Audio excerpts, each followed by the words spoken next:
Hi everybody! Welcome to another programming stream. So somehow I've convinced myself to try Unity. So I'll be following a tutorial today, a pretty simple tutorial on how to make a 3D platformer game. And it should be easy enough that anyone could follow along. So we'll just start out looking at the main Unity screen here. I've just made a new 3D project, and we've got our scene. Not much in it yet, just the camera and the light source. And so like the things in our scene are on the left. We've got the inspector, which shows all about whatever you've selected.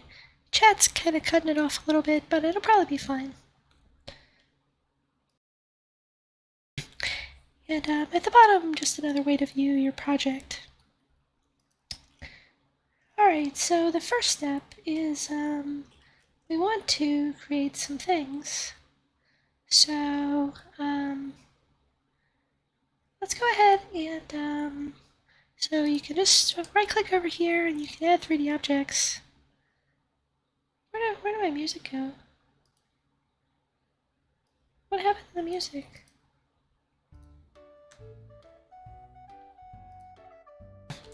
Alright, there we go. Alright, so yeah, let's we can just make like a cube. So there's our cube. And if you check out like the camera view, you can see the cube is in the camera view. We can move it around, right? And the position and stuff is over on the right. And so let's make a plane as well. Gotta have something, you know, some ground for our platformer, right? Alright, so this will be the floor according to the tutorial. So let's name this floor.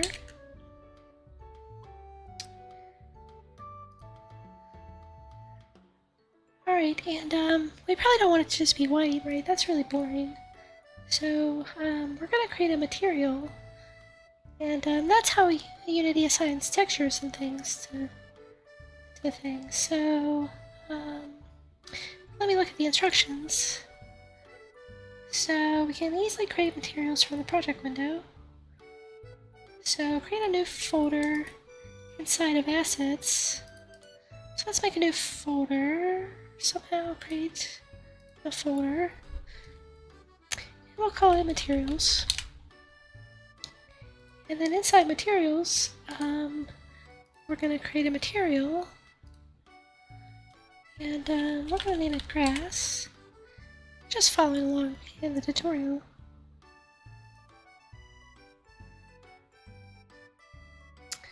Alright, and over in the inspector, you should be able to see this. I can move it out a little bit more. So albedo is the RGB. So we can go ahead and change the color there to some kind of greenish. You know, we can pick whatever we want. Alright, so now we've got this grass material.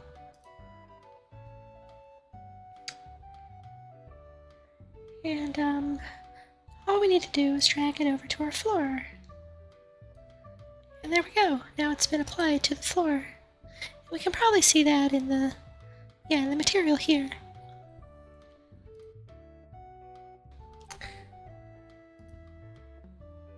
That's down in the mesh renderer. Yeah. Alright, and since the floor won't move, we want to make it static. Where is that option at? Oh, it's just up here at the top right. I don't know if you can quite see it on stream, but it's just a little checkbox next to the name.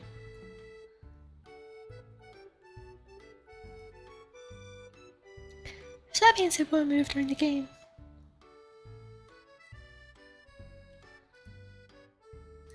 Alright, so we'll go ahead and create some more materials that we'll use for the rest of the game. So we're going to want platform,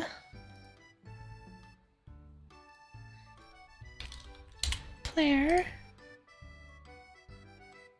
There's probably a shortcut to do this or something, but we can just create a bunch of them, right?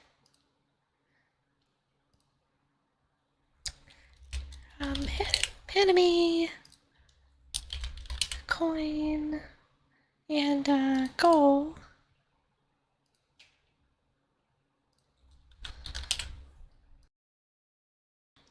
Oh, my music's not looping, that's what's going on. Why is it not looping? Alright, I think it'll repeat now.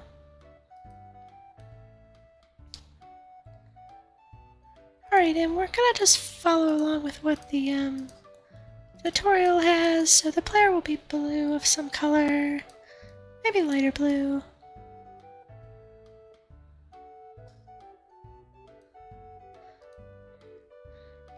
Platform can be just grayish. The goal, they've got that as like pink. And coins have to be yellow, right? And our enemy should be red. Sorry, all the colorblind people out there. Alright, so we've got a bunch of different materials created. So that should be enough for our simple game.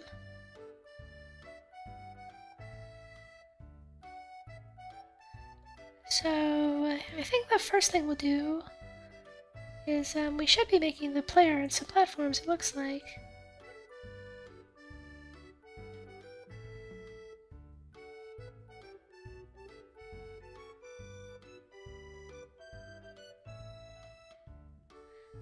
Alright, so we're going to use some cubes as platforms.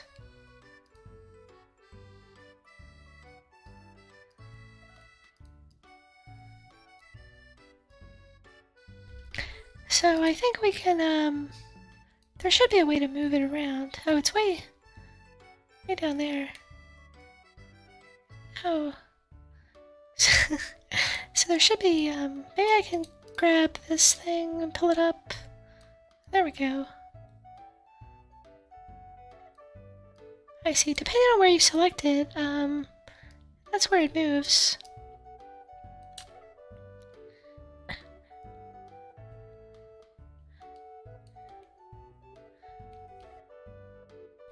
Alright, so we probably want to change the scale maybe to make it more of a platform. Yeah, so let's set the scale to the Y to be like pretty thin, right?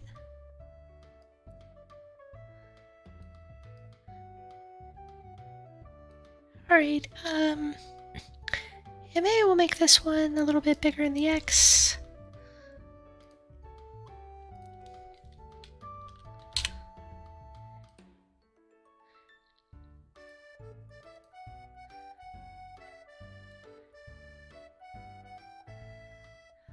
Let's see, 0.2 is what I was using, right?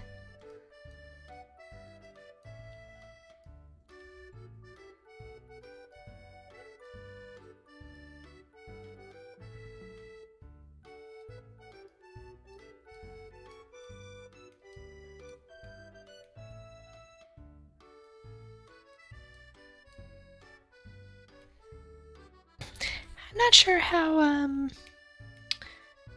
oh, let's, go ahead and name that as well. And drop the thing on it. There we go. I'm trying to get used to the mouse buttons here to drag stuff around. Alright, maybe we'll make one more platform for now.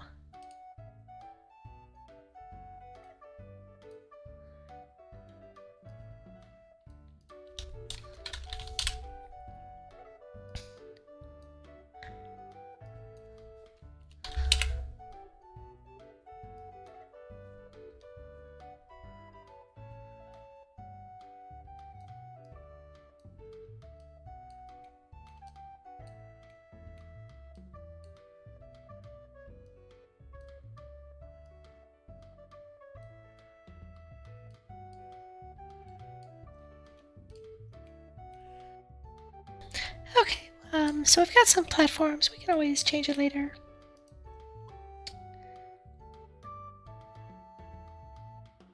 Oh, and we can organize this by doing create empty and naming it platforms.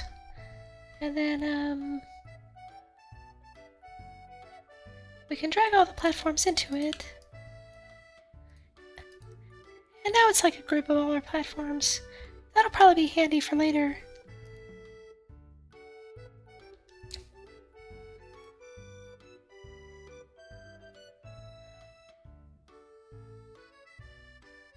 Alright, so for the coins we're gonna do a cylinder, it looks like.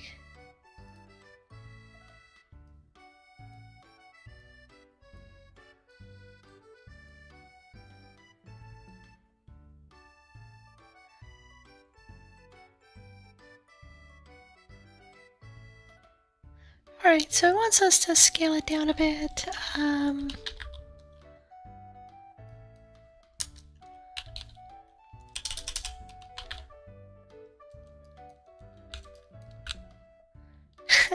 It doesn't really look like a coin though, does it?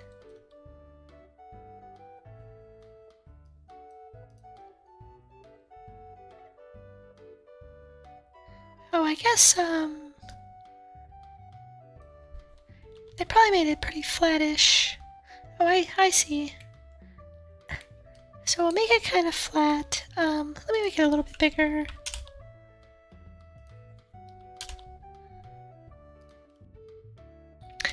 Alright, but we can add some rotation to it.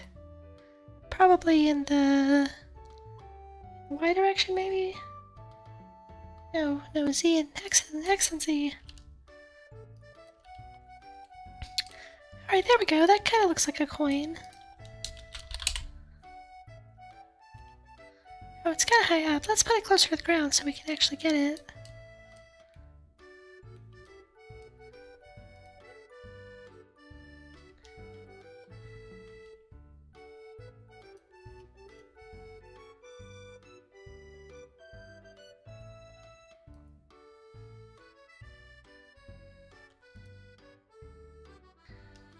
Alright, so let's see, where do we go?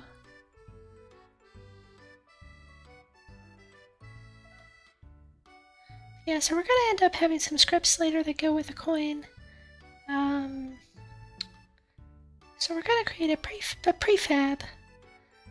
Prefab is basically a template that lets you generate a lot of objects with the same behaviors.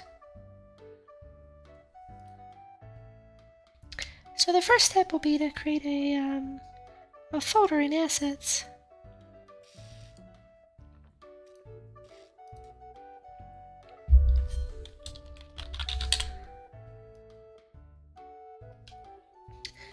Alright, so we've got the prefabs folder.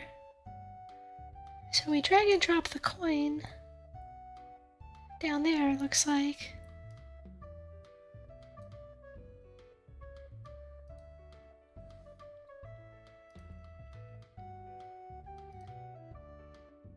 And at this point it says I can delete the coin from the hierarchy window, but I don't have to.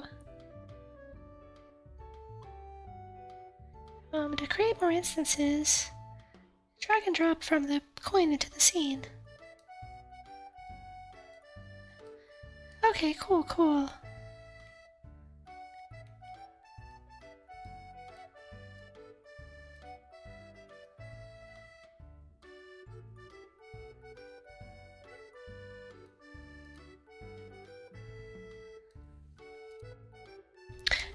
Alright, we've got a few coins now. Oh, you can also do it many times with Control D to duplicate object. Oops, I had the wrong window selected.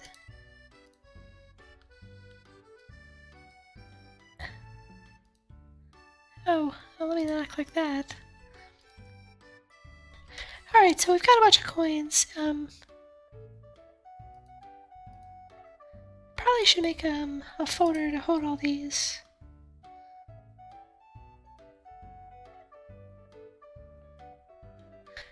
So let's create an empty object called coins, and we'll drag all those guys in there. We can always add more later. I don't feel like making a million coins right now.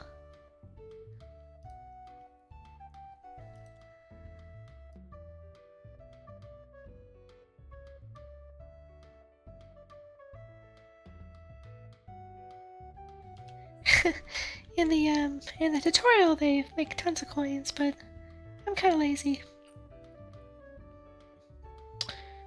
Alright, so we're gonna create some other stuff.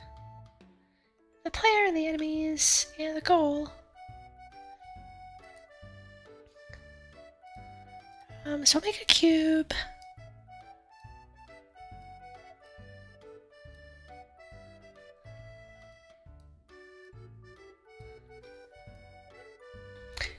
So we've got our cube, let's scale it to 0.6.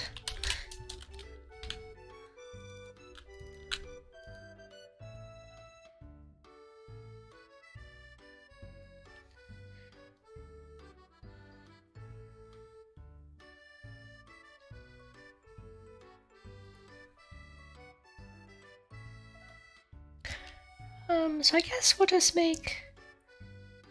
Yeah, so we'll do player for this one, I guess. And we'll drag that down to the prefabs. And we'll make some for the goal and the enemies as well.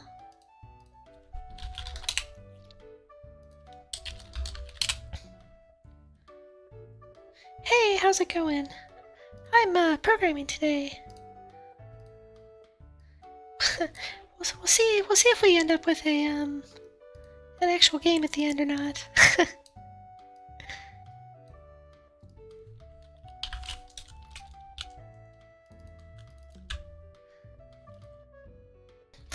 Alright, so there's our enemy. Let's make that into a prefab. And then we've also got the goal. I'm making a platforming game.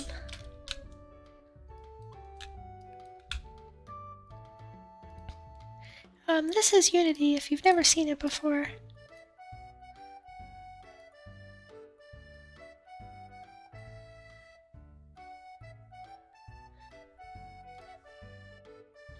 I feel like it's really big. Why does it feel so big?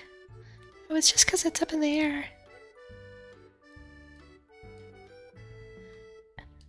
Alright, let's put our goal over on the on that platform over there. Oh, cool. Yeah, I've never actually made anything with Unity, to be honest.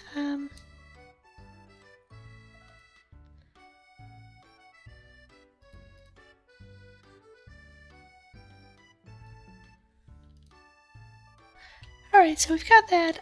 Let's make a couple more enemies. Maybe we'll drop one up here. And, another one right there, maybe.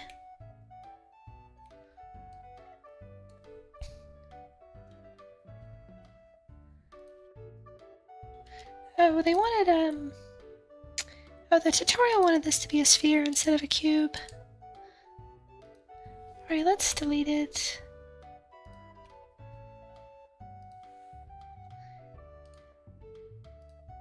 Oops, I don't need that. Actually, I probably need one called enemies.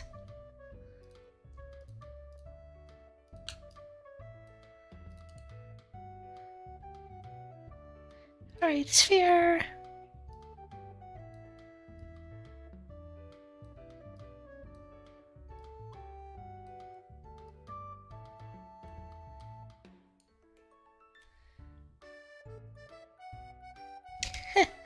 Nice.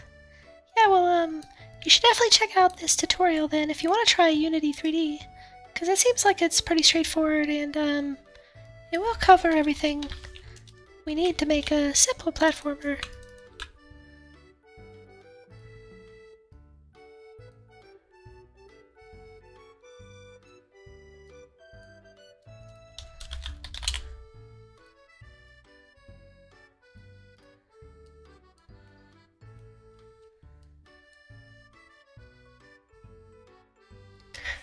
Alright, so, oh, and if you want to see that, I have it in the YouTube description, but, there's the tutorial I'm following.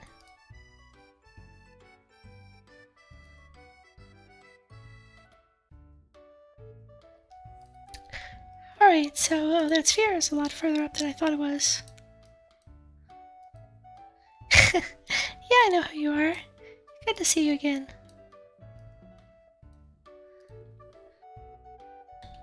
Alright, so we've got all our initial objects placed. Oh, apparently if you're moving something, you hold Control. It moves it in fixed increments. That's kind of cool.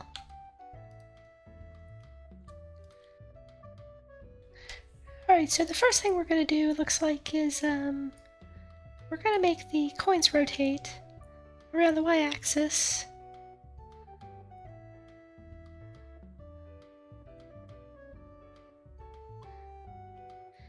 I guess we're doing that first because it's just a pretty simple, No,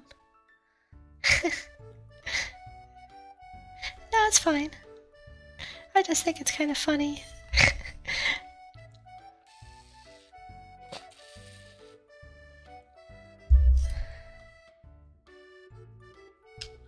I mean, you've come enough at this point that it'd be pretty hard for me to forget your name.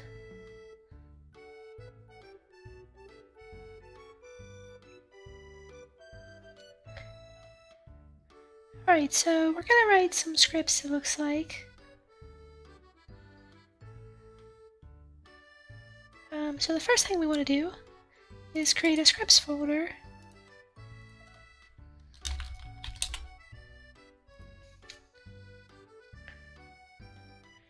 And then we're going to create a C# script.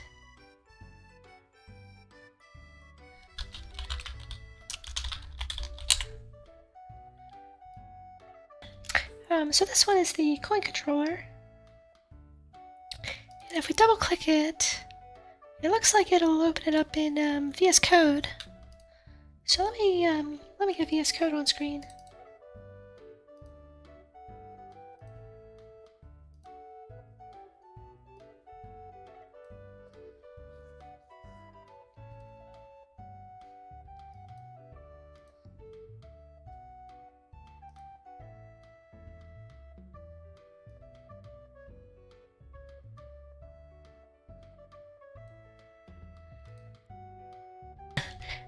Yeah, I've written some C# before.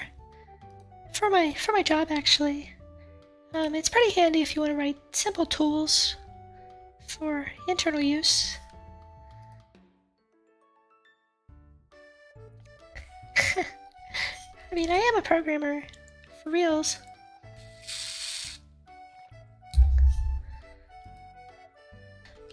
Alright, so here's the default contents. Just a default class, a start and an update.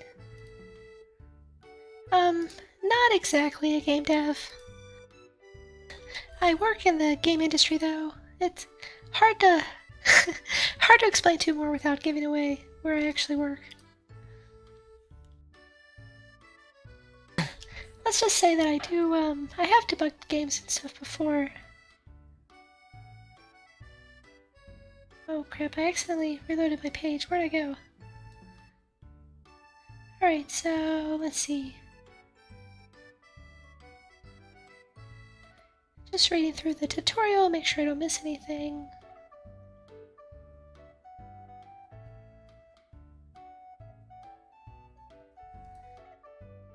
So yeah, start's called on the first frame.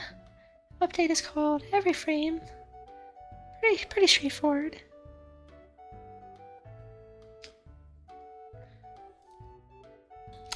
So we don't actually need the coin to do anything on start, so we can just delete that.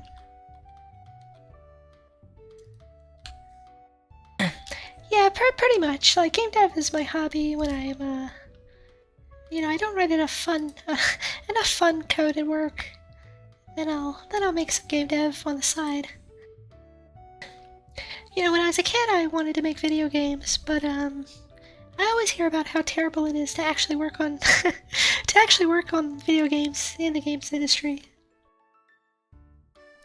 I mean, it's not like a super secret, but it's a bit of a mystery. I'll leave it up for you to guess.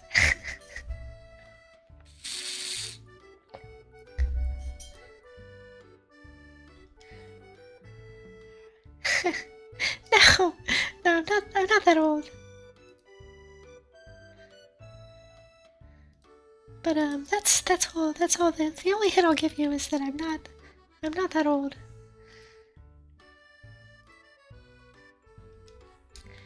All right, so we need a rotation speed.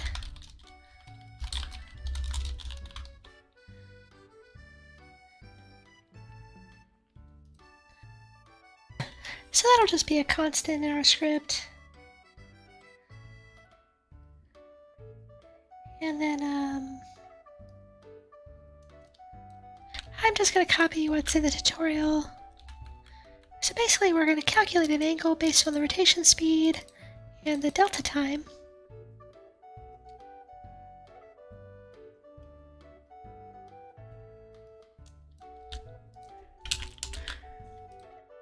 And then we're going to rotate the object by that angle in regards to the world. Yeah, it's Unity. Right now I'm setting up a script based on the tutorial.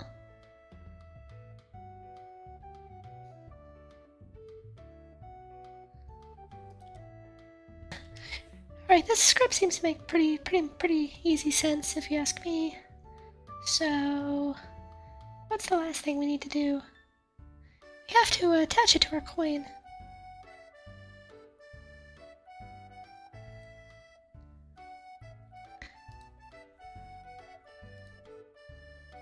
So going back to Unity, it looks like it's loaded up my script here. And then, so we're gonna go to the coin prefab, and we're gonna add, Yeah, add component. A new script. No, not that.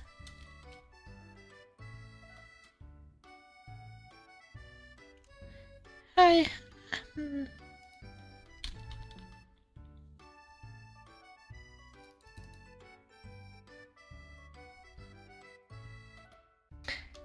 I guess it's been about 30 minutes. It's been about 30 minutes since I started the stream.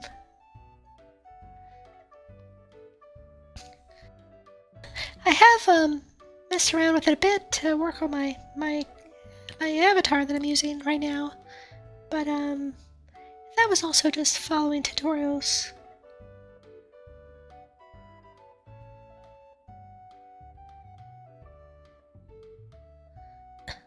Okay, hold on. So I should be able to add. Why is my script not showing up?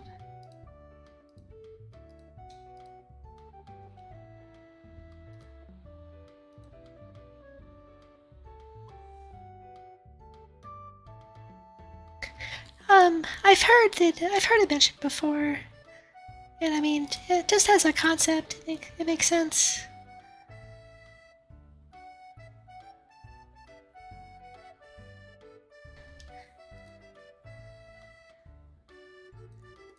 See, I don't understand why my script is not showing up in here. Oh, there we go. It's because the search bar had a thing in it. There we go.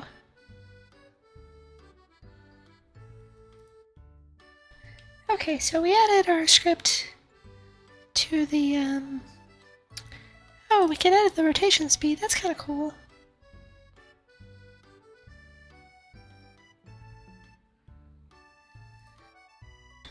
Alright, so we should be able to hit play and see it in action. And sure enough, you can see the coins rotating. But we can't move or anything yet. So hopefully we'll get to that next.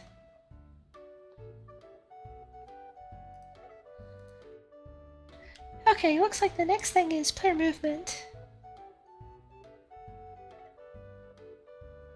So first we're going to move the camera, it looks like, so we can see the whole level. So maybe we'll move it up and let's see, how do we rotate it? There should be a way to maybe we can hold like Alt or something. No. Control? No.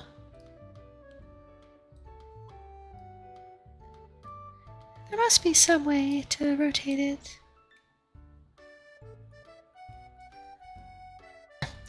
Well, for now we'll just we'll type a number up here.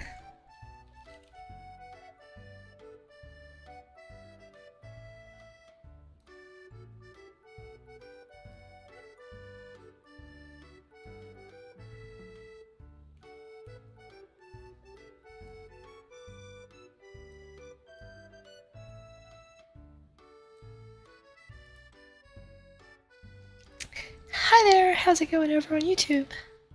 Alright, so we've moved our camera. So now if I hit play... Oh no, I must have been editing it in a weird way or something.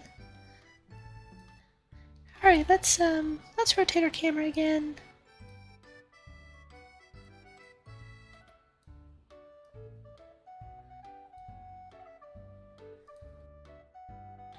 Alright, so now we got our camera set up.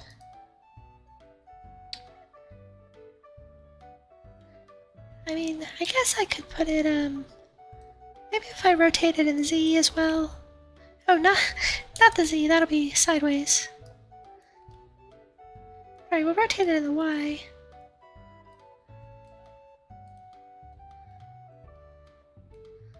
Let's see. I feel like that's too far away.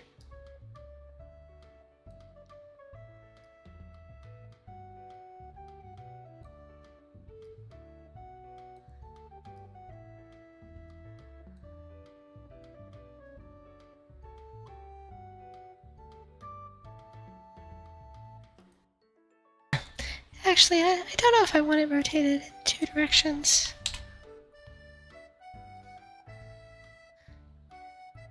Alright, we'll just leave it like that. Can I send that you were on my Discord? Sure. I still haven't seen you actually post in the Discord, so I'm still very confused. I didn't put you in the debug list.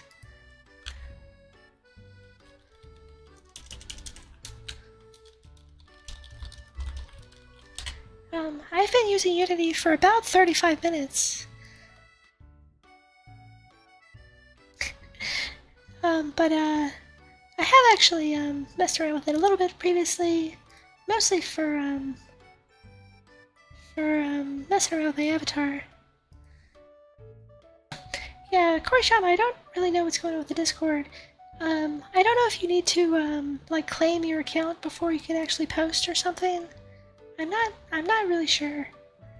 I don't understand.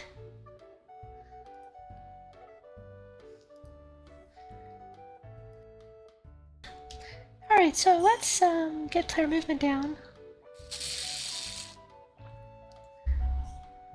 So we're going to use the arrow keys. So the first thing we need to do is assign it a rigid body.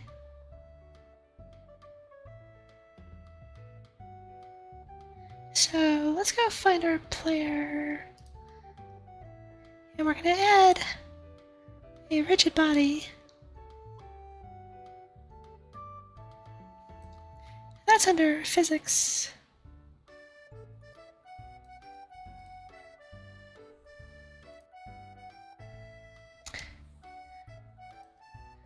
Alright, and we're going to make a new script as well.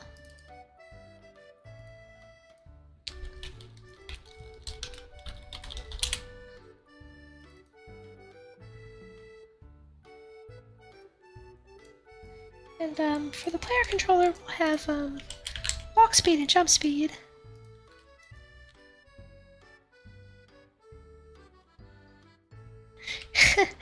I mean, there's nothing wrong with cubes, that's for sure. I'm following a pretty good tutorial, so that's why it's going along pretty quick.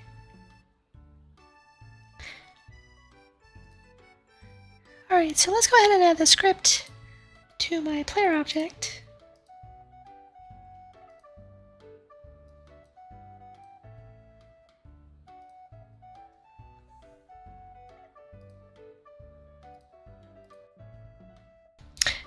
I didn't show you guys real quick, but I just made a script that has those 2 properties.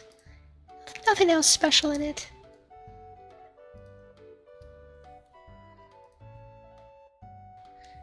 Alright, so the first thing we want to do for movement is check the cursor keys, it looks like.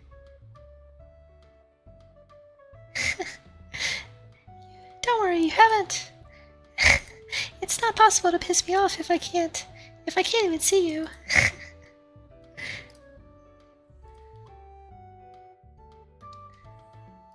If I can't even see you, how would I how would I get angry? Alright, so we're gonna go to Edit, Project Settings.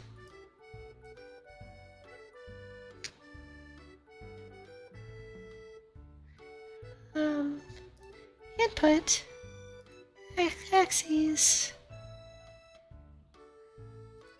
There's horizontal and vertical.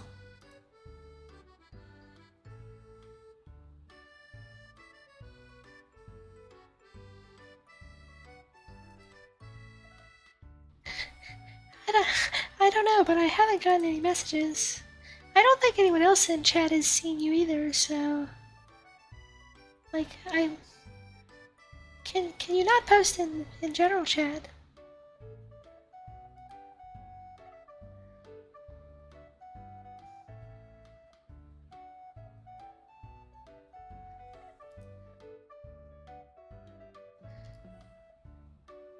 I'm sorry if it's buffering in YouTube, but It doesn't look like anything on my end. Alright, so I think we can change this. Oh, it's set to key or mouse button. Let's see.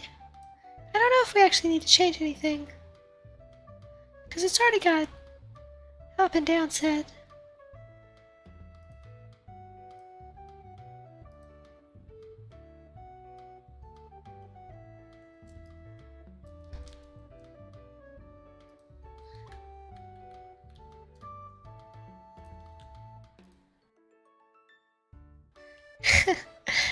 Okay.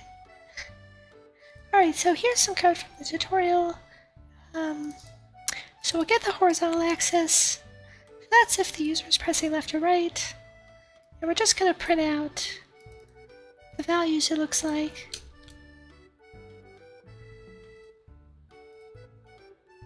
Alright, so we should be able to play the game now.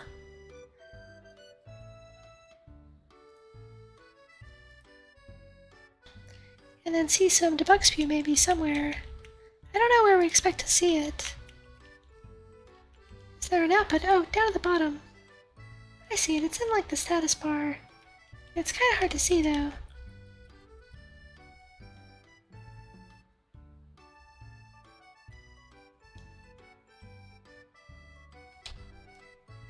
For some reason, right and left don't seem to be working, but up and down do.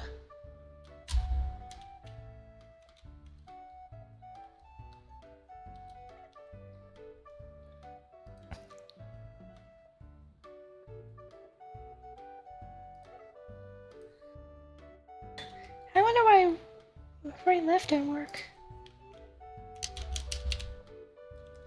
That's really weird.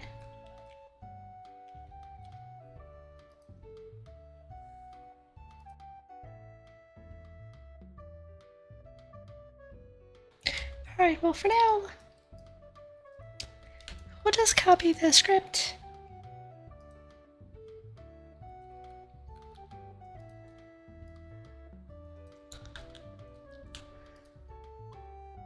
So basically, the distance you travel is the walk speed times the delta time. Grab the two axes, make a movement vector. I think I'm gonna ban Auntie. No Auntie allowed.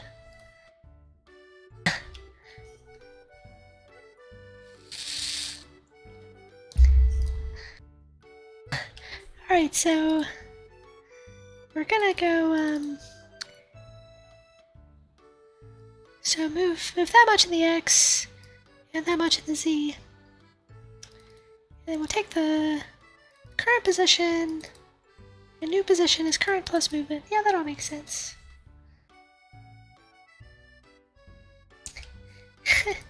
Yeah, I'm fine.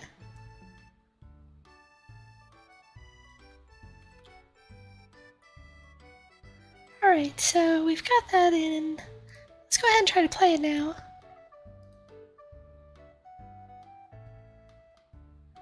Alright, so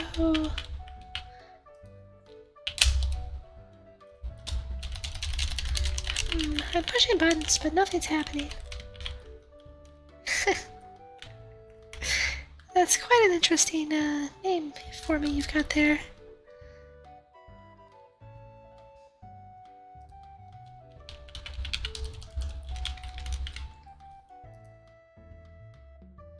Oh, I guess it doesn't expect the player to move yet. Hold on. I guess I should keep reading the tutorial. So we have to access the player's rigid body to actually move them.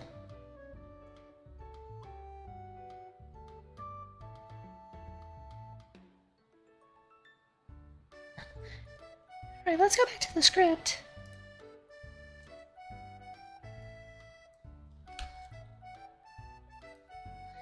Alright, so we're gonna need the rigid body.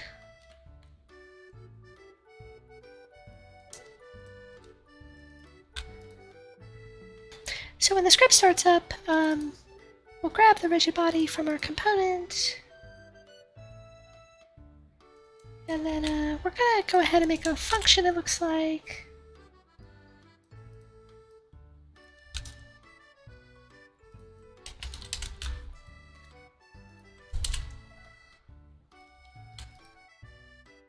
because we'll almost certainly be adding like jump handler later. Alright, and then we want to, after we get the new position, we need to move the rigid body to that position.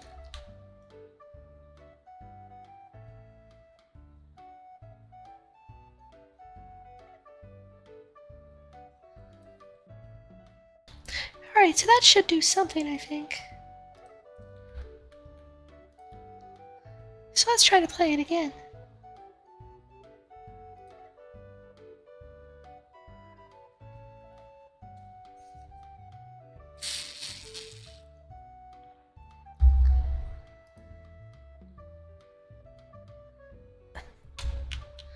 Okay, so now it moves. Oh, left and right works too, so that's good. It collides into the coins and the enemies though. But that enemy's too high.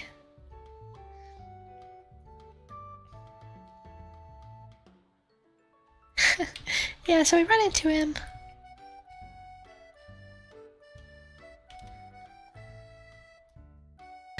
But hey, we've got our first thing moving in Unity, so that's cool. Oh, is it really gonna start it over there now? Oh, okay, there we go. Wait, what is this? Oh, that's step. It's not stop. Alright.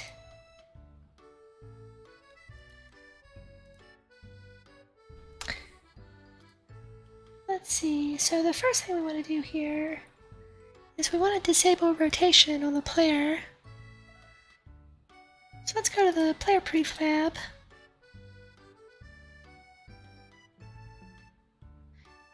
Go down to the rigid body. Constraints. And we don't want him to rotate at all. So we'll check all three of those boxes. Alright, so let's do jumping now.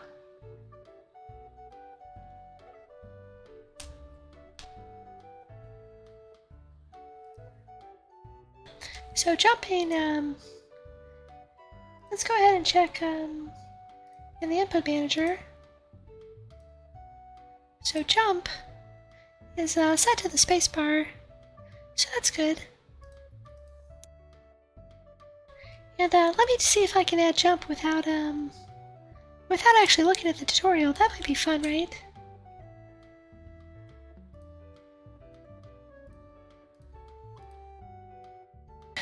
Alright, so let's make a new function. Jump handler.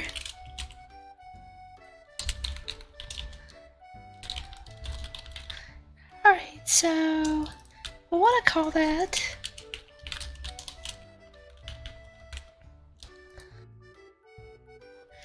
and let's see. So we want to do like input.get is it component or axis? Let me check what that was under. It's under axes jump.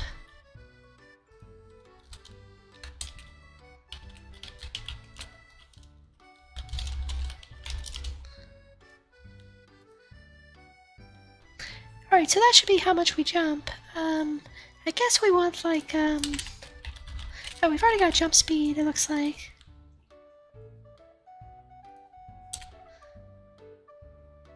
So we'll just do kind of the same idea here.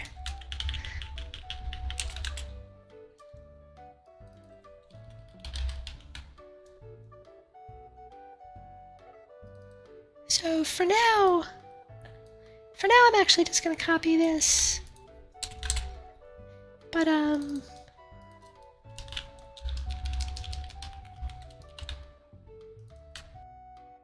hey Kotaro, how's it going?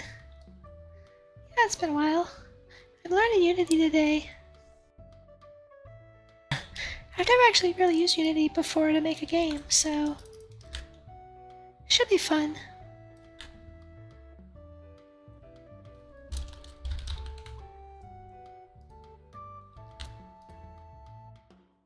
Alright, so what I've done here is basically just copy jump. Copy the walk handler. So what should happen now is when I hit spacebar, the the player should go into the air, right?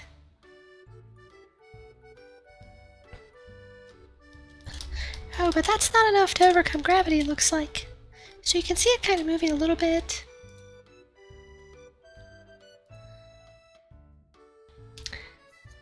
So we probably need to make it go a lot higher, right? But let's go back to following the tutorial for now.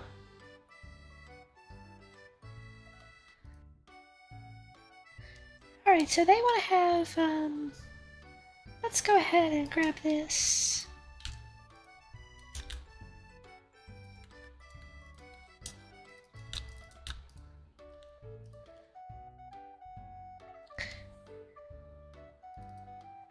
Okay, so they're not actually going to use the, yeah, I gotcha. So basically, when the button's pressed, if it's greater than 0, we're gonna basically, just increase our velocity by the jump speed.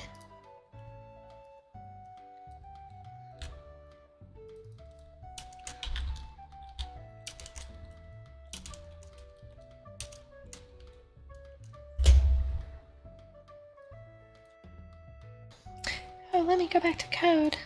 There we go.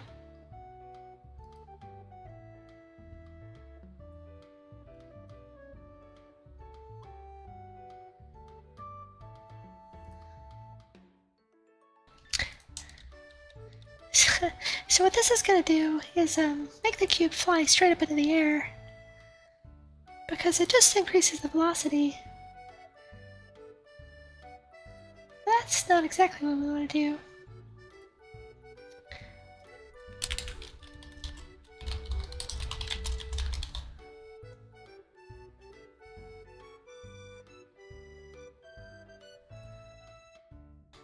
Alright, so if they press jump,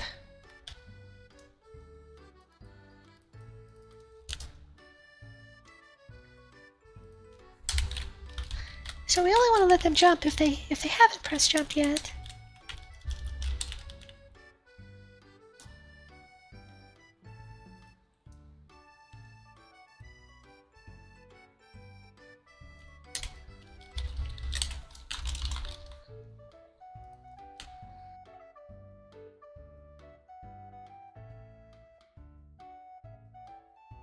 So this that's why when we press jump, we'll go higher in the air. But we should be able to press it multiple times to keep jumping, to do mid-air jumps. Oh, I went a lot higher than I thought. I know why that happened.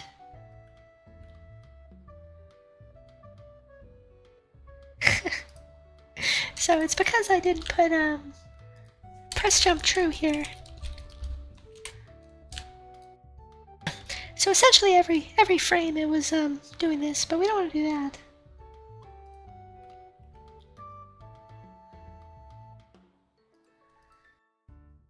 See, I know how to follow instructions.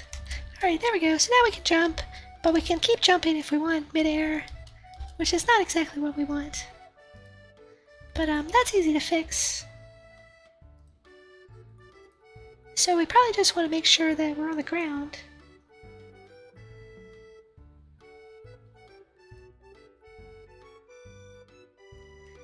So the tutorial says the simplest way to do it is check whether the 4 bottom corners are on top of a collider.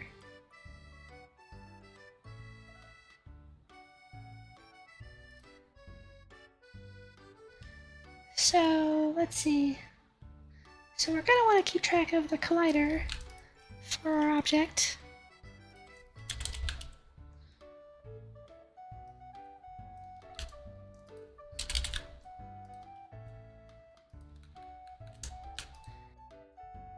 So that'll be the collider for our square that represents the player.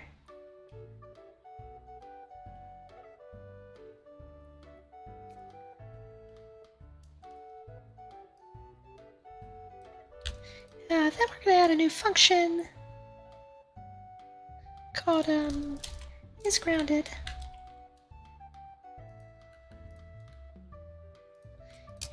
And basically, we only want to let you jump if you're grounded.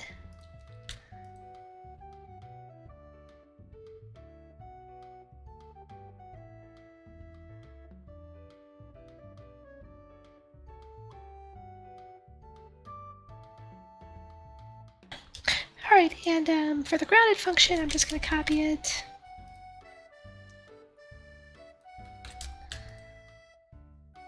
So we're going to get the size of our collider. Yeah, it looks like we're going to find the 4 bottom corners. And we're going to just do a raycast -1 to see if we collide with anything. So basically, if any of our corners collides with something else, then we're going to be grounded. Okay, that makes sense.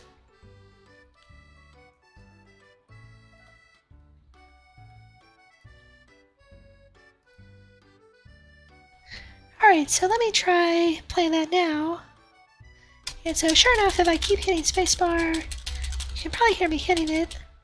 I don't actually continue jumping. but so interestingly, for the coins I can't jump again on the coin unless I position myself directly over it, probably. Yeah. Yeah, there we go. I mean, I can I can deduce what raycasting is, right? I mean, I understand what ray tracing is. Basically, you create a vector in a direction, and I mean, you just shoot out a little ray from there, right? I mean, I might not have used Unity, but I do understand, you know, game concepts. Oh, I can't jump up here for some reason. I wonder why not. Oh, I bet it's because, I wonder if the platform's too thin or something.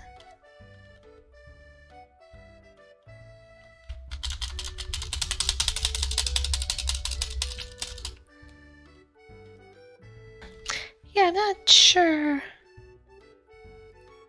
Maybe they'll go over that in the tutorial.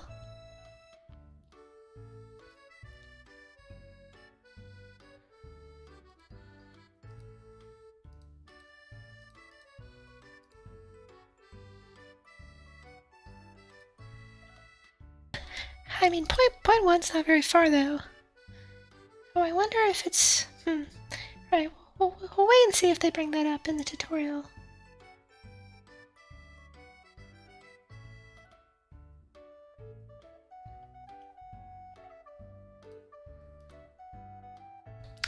Oh, the tutorial is also bringing up one other point, which is that if we go like under a platform and jump or something,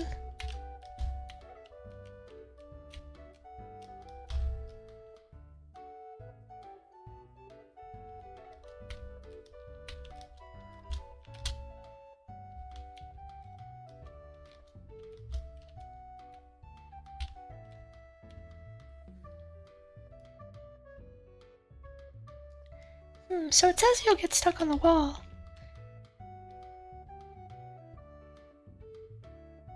Yeah, I was making a game in JavaScript earlier.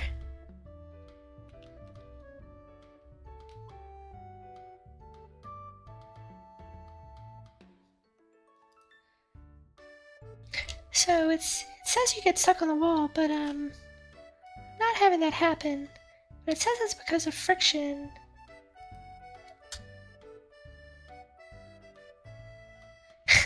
No, I'm not going to publish this game. It's because I'm just doing a tutorial, right?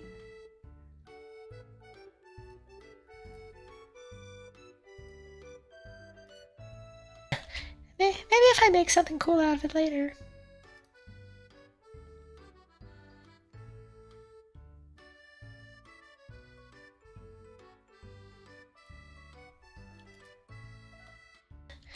Alright, so it says we want to create a physics material, which allows the to give the game objects custom properties like friction or bounciness.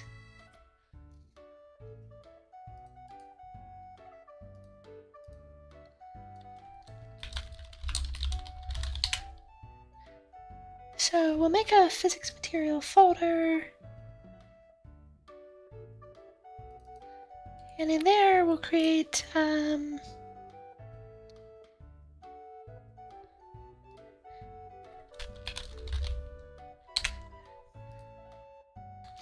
this will be the physics for the player. Physics scare me too. Hi there, Gore Temple. I'm making a game in Unity today.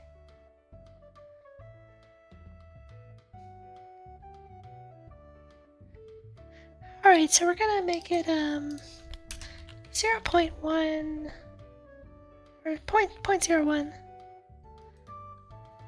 00 minimum and average. This is my first time using Unity to really make a game.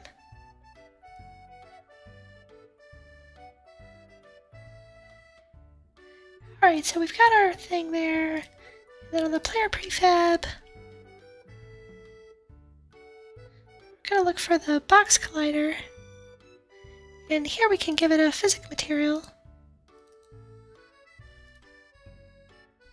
Alright, seems easy enough. I'm curious if that seems like it behaves any different. Man, I move so slow.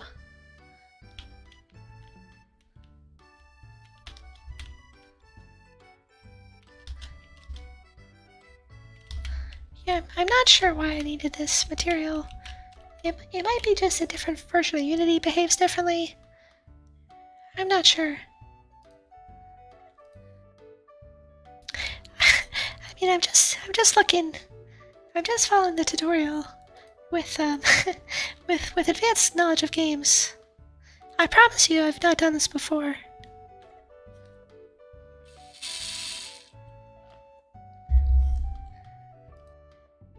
Alright, I think I want to speed up the player. He's too slow. Let's make the walk speed like twice as fast.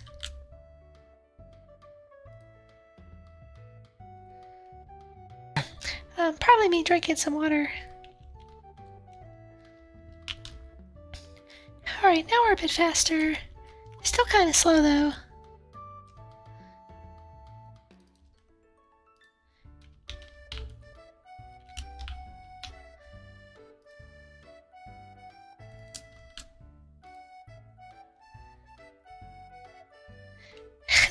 No, I was just taking a sip.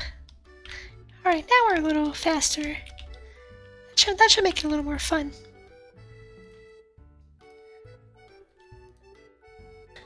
Alright, so the next step of the tutorial is collecting coins.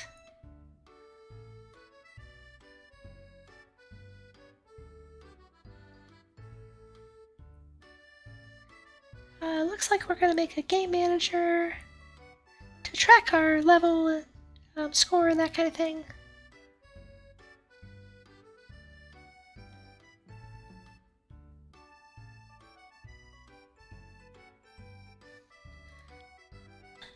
Alright, so it looks like our coins need a trigger collider.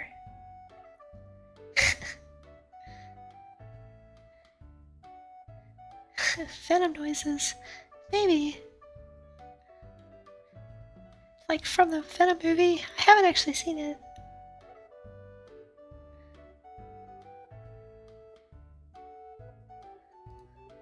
Alright, so trigger.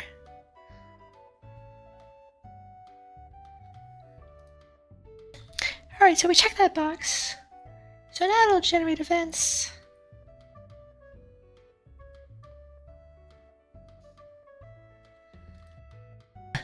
We want to do the same for the enemy and the goal.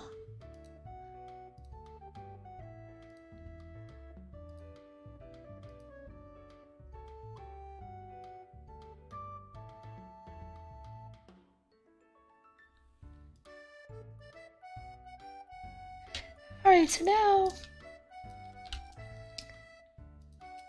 in the script,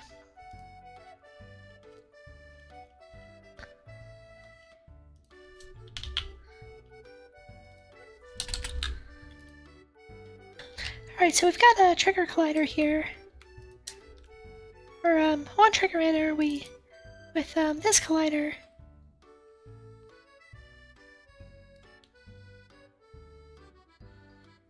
And looks like we want to give our coin a tag.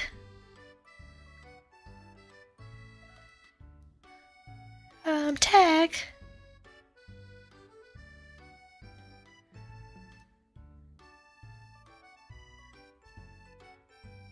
I clicked that tag.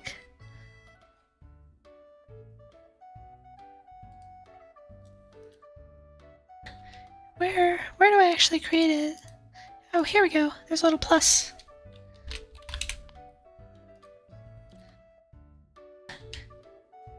Alright, so we gave it a coin.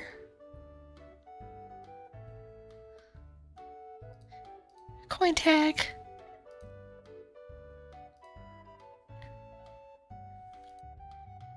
Alright, and we assigned the tag. So let's do that for the enemy and stuff too.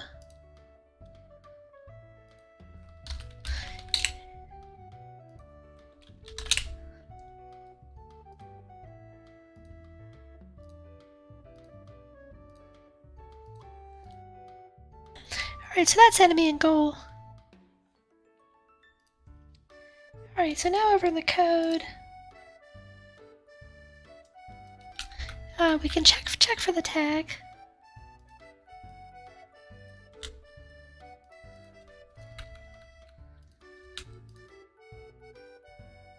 So just collider game object tag coin. I guess we're gonna print out some stuff and then we destroy it. What? In one semester? I feel like you're taking a pretty crappy class then.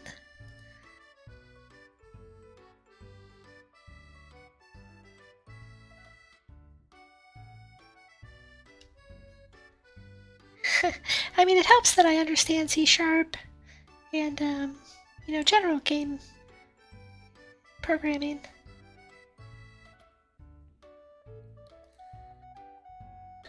Alright, we're gonna add a sound too, it looks like.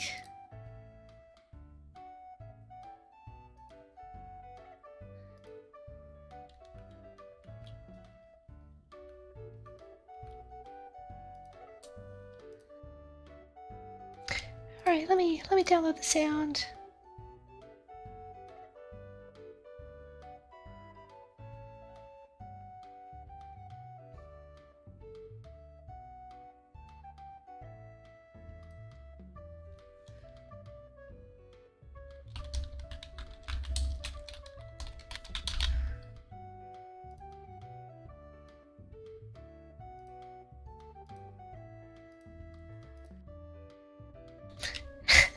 Apparently I have to sign up for spam if I want to download this sound.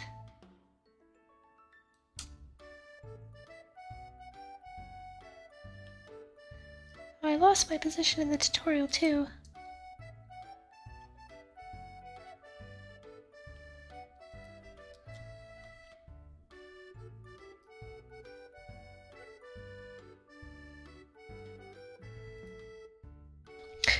Alright, let me check my email for this spam.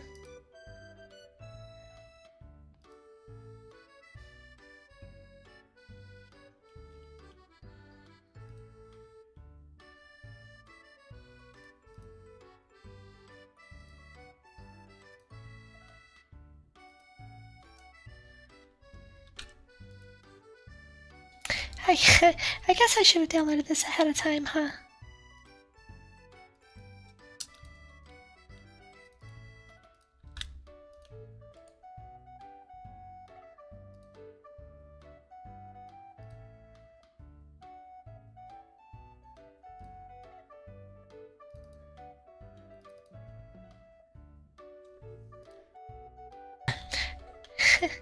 I mean, it's a pretty reputable website, I think. So it should be fine.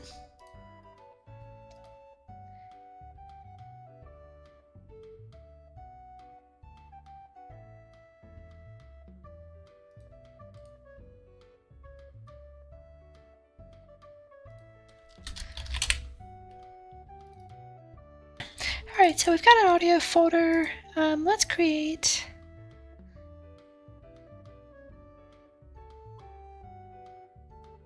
we want to create an audio source. Oh, maybe that's up here.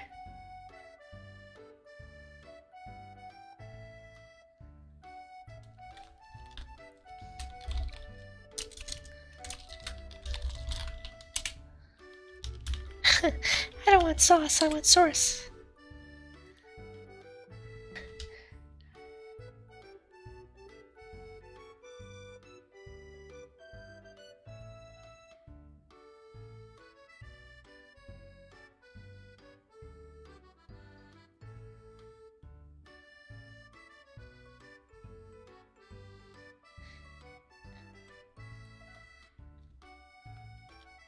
Alright, so I need to drag the coin sound file.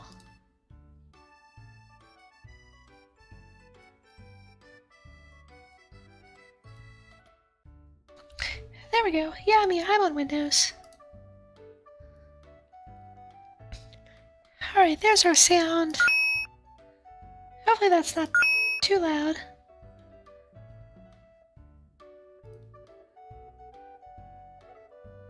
Alright, then we're going to drag the coin up to the source there, I think, or maybe that was wrong.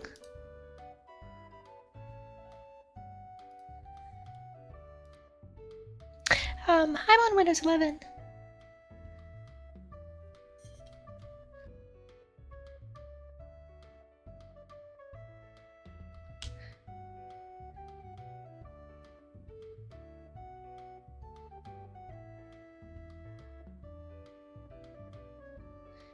I'm trying to figure out exactly what I need to drag here.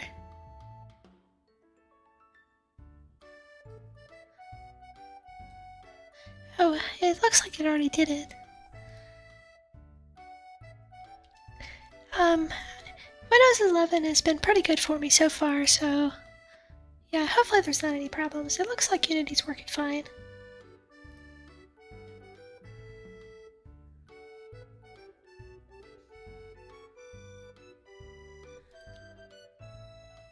Alright, we need to uncheck play on awake, because we don't want a bunch of coin sounds when we start up.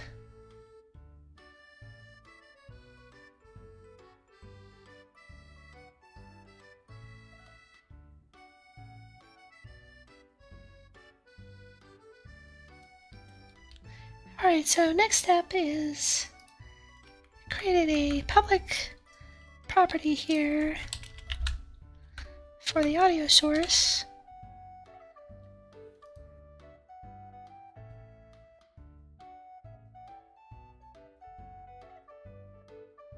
And it looks like in Unity we can set that.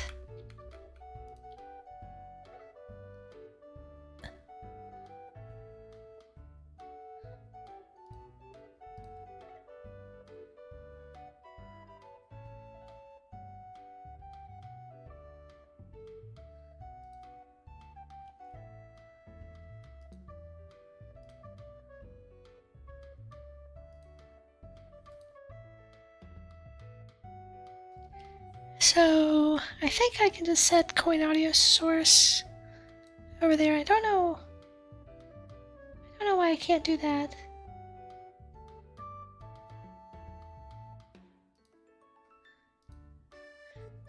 Wonder why that doesn't work.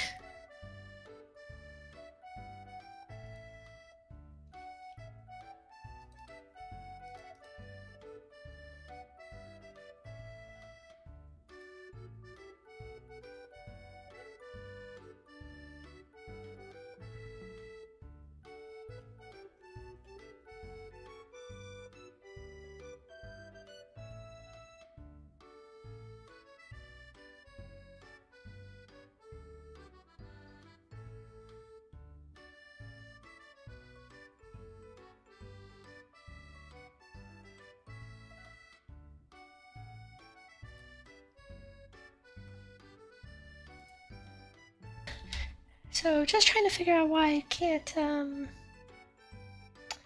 won't let me assign the audio source to my player script.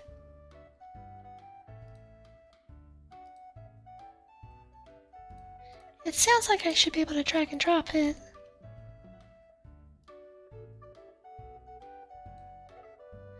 But that doesn't work.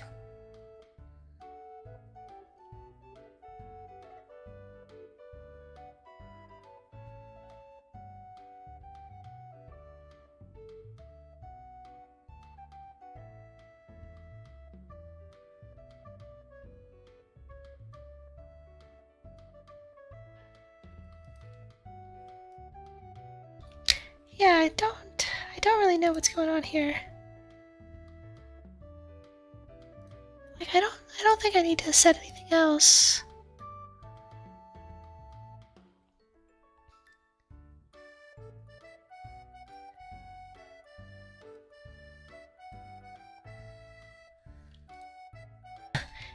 Maybe I need to drag it down here.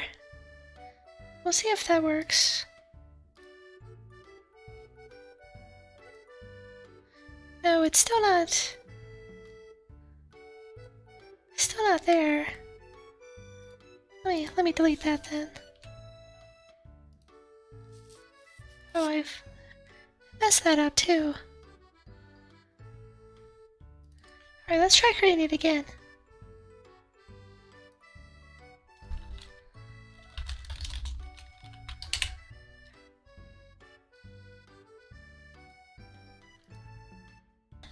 Alright, so we dragged the coin clip there, and then in player prefab,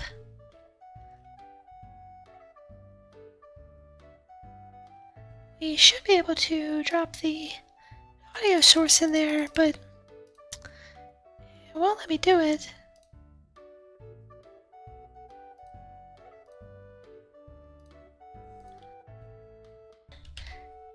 Well, if anyone knows why, let me know, but,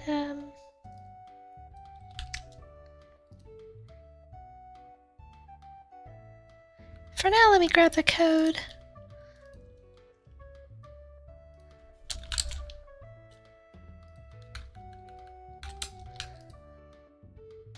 Oh, this might crash if we don't actually set the audio source.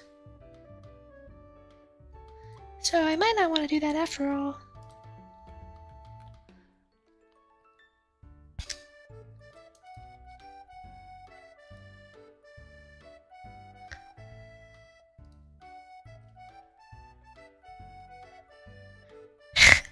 I kind of hate this drag and drop stuff sometimes.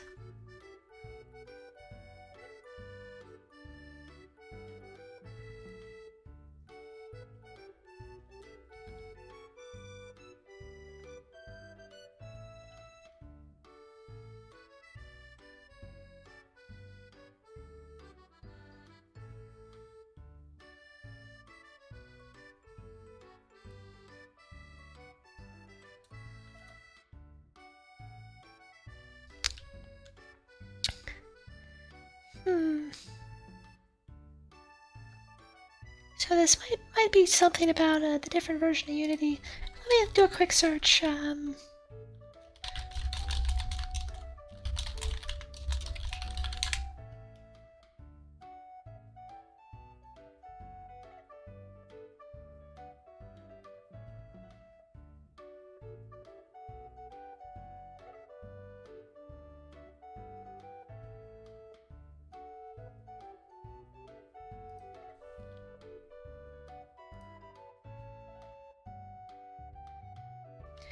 Let's see, I found a forum post.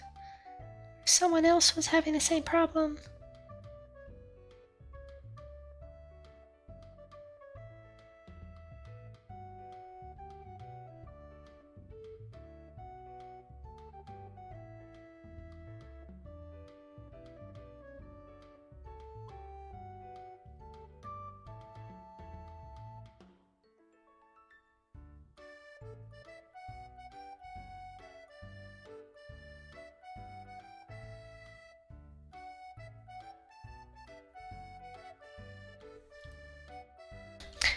Okay, I don't really know.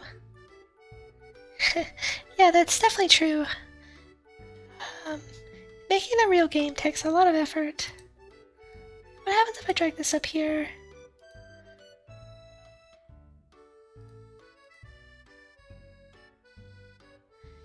I wonder if I can add it now.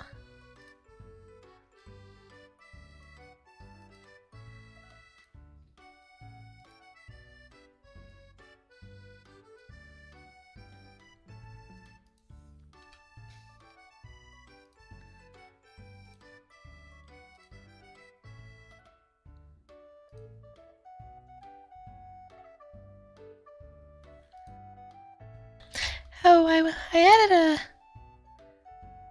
Interesting.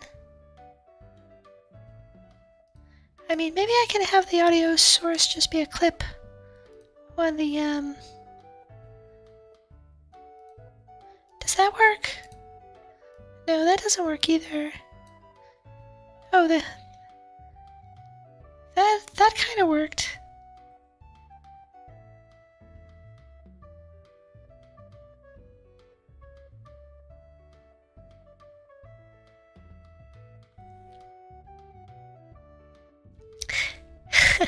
I don't know if that's what I want, but let's try it out. Hey, thanks for watching. I'll see you later. Okay. Well, it looks like that worked.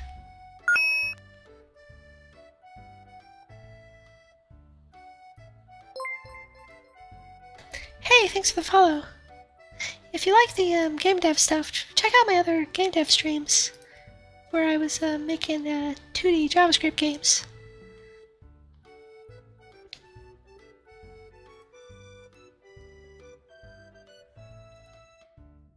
Alright, well, I don't know if that's the intended way to do it, but I got that to work by adding a component onto my player.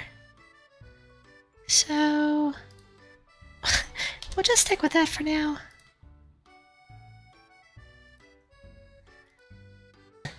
Alright, so next up we're going to learn how to do keeping track of score and lives and things.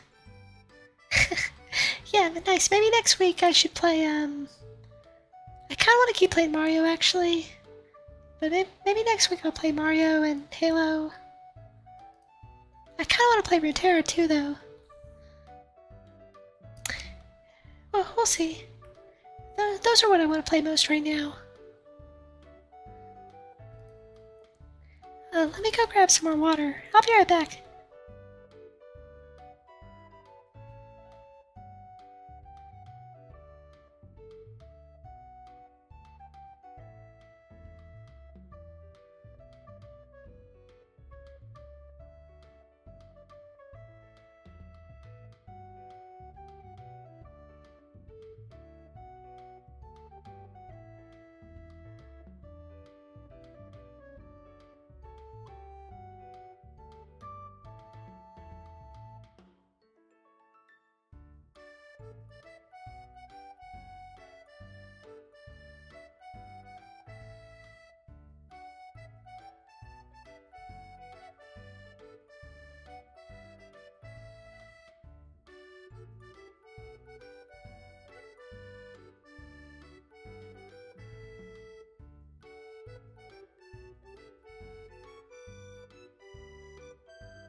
Alright, I'm back.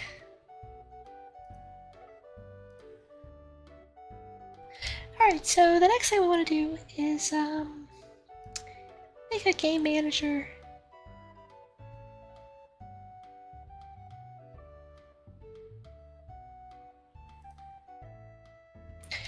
So the game manager is going to be a singleton. So let's create the script for it.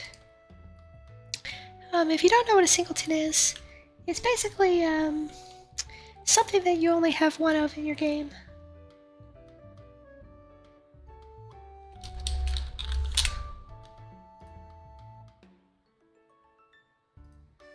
Wait, why? Why is the icon different?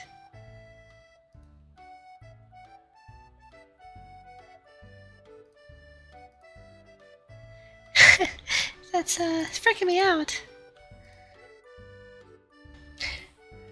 Alright. That's really weird.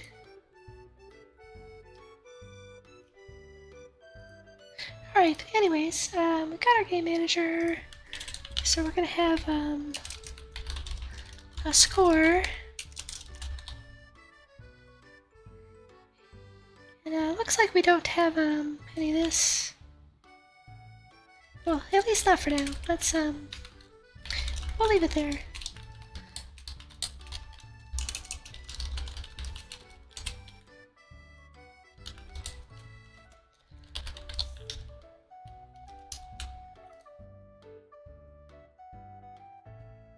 Alright, so that'll be a simple function to increase our score.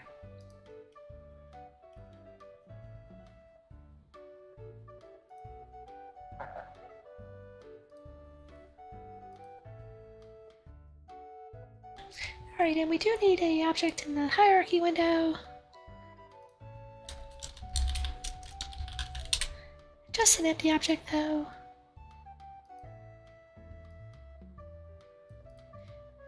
We do need to add a script to it.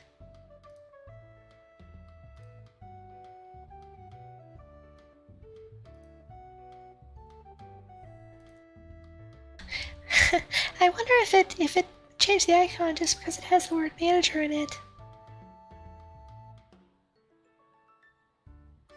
Alright, so we've got our game manager, it's got the score as a public property.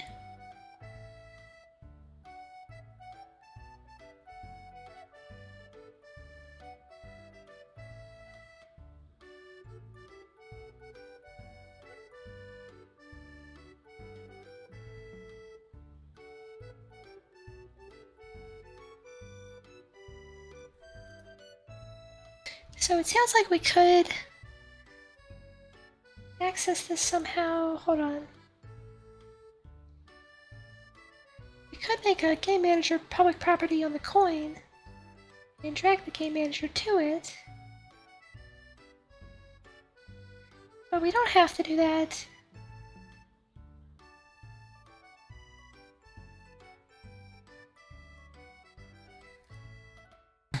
Since it is a singleton, we can just have a static method to get it.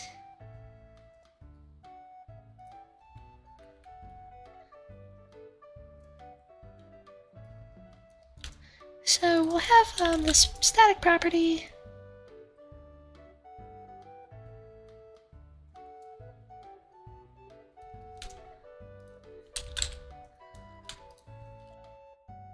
So awake is called, basically when the game starts up, because this is this object will get initialized when the game starts up, and it'll create the instance.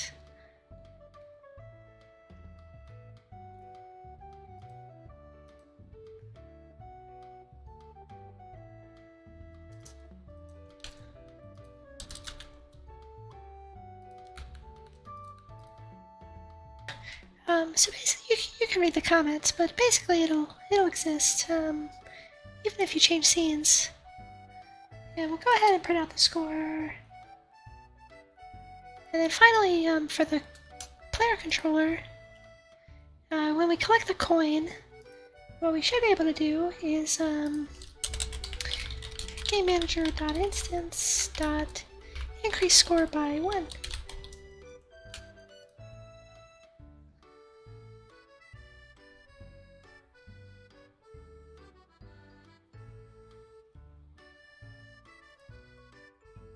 So now we should be able to grab the coins and see that our score goes up.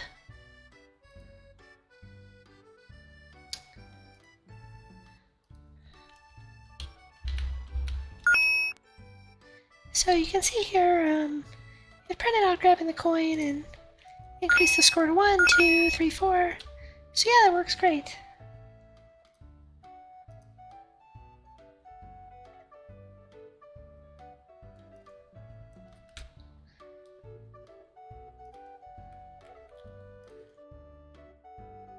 Yeah, and strictly following the tutorial, it wants us to have a high score.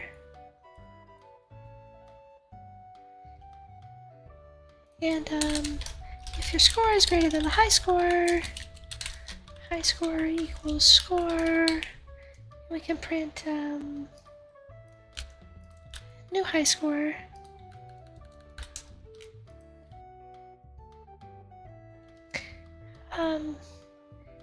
But to keep that between games, we probably need to write something to disk.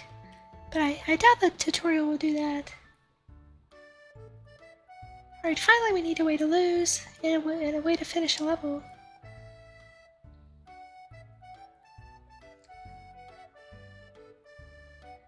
So we're going to do some enemy movement. And for that we'll need another script, of course.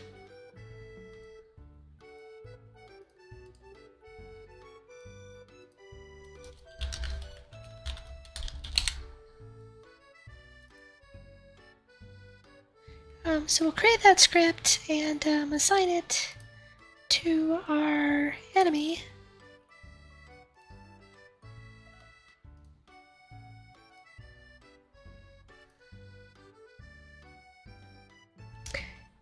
Alright, and I'm just going to copy what they've got in the tutorial for now.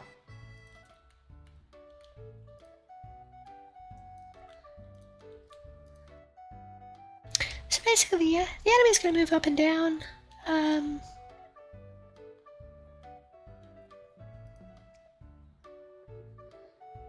So these are all the properties. Let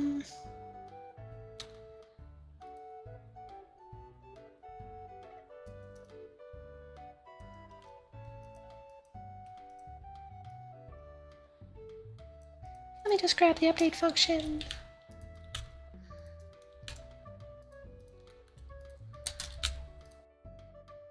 So remember, this is called every frame. So it'll calculate speed from the delta time in the direction, and we'll flip direction after it goes past the range. That all makes pretty much sense. And translate is what it's using to move it.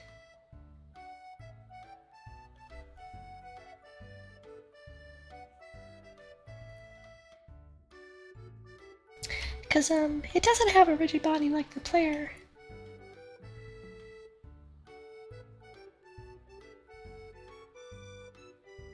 Okay, then finally over on the player object, if the player runs into a coin, sure, but if they run into an enemy, we want to know about that too. And for now, we'll just do game over as a print statement.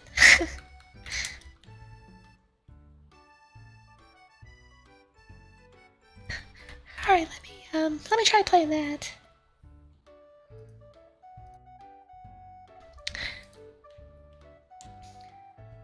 Alright, so we'll hit play, the enemies are moving. They move through the ground, of course. And then if I get hit by them, it does say game over. And it seemed like physics was... maybe that was just my imagination.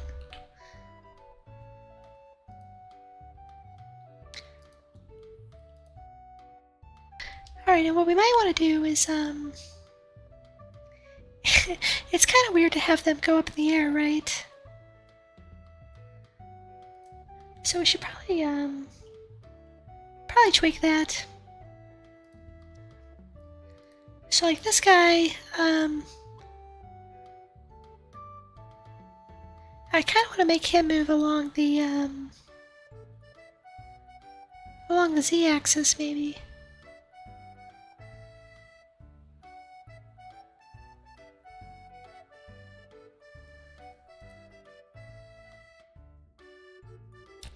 So it's got the direction here as a just a single number right now. I wonder if we can make direction a vector 3.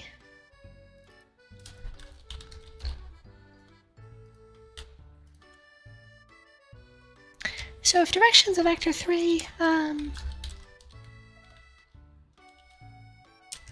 let's see, is there not like 0?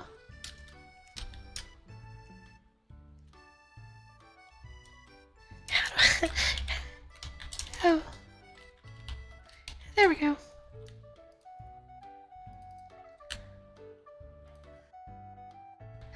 Alright, now what we can do is,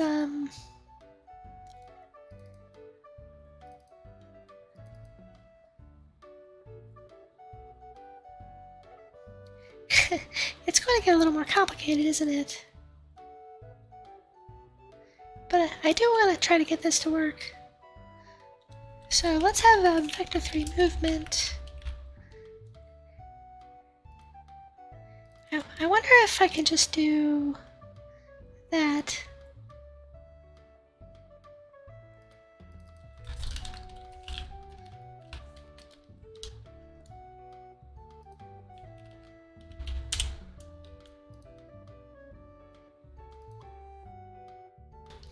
Oh, but the range is going to be a little different, isn't it?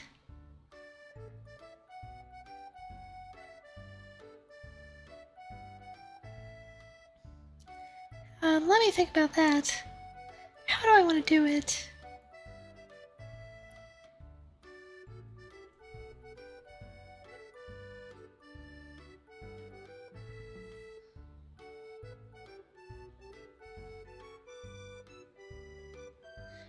For now, I think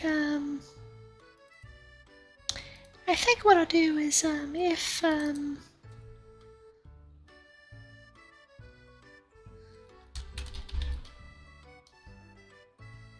can I just do like Z? Oh yeah, he did it with initial position too, so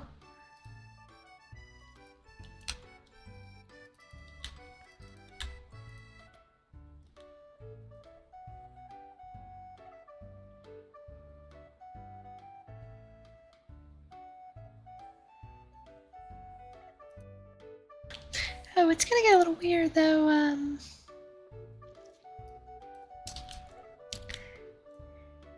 Yeah, I wonder. I think I would rather have it be based on time or something, right? Yeah, let's have it be based on time. And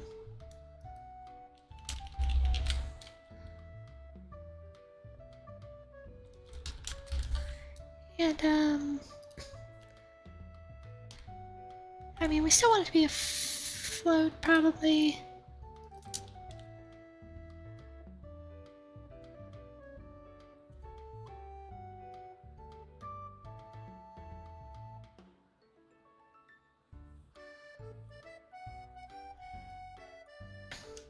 Okay, I think I know what I want to do. Alright, so let's just have elapsed time. Start that off at 0. And then elapsed time plus the delta time. And if elapsed time is greater than switch time, then we'll switch directions.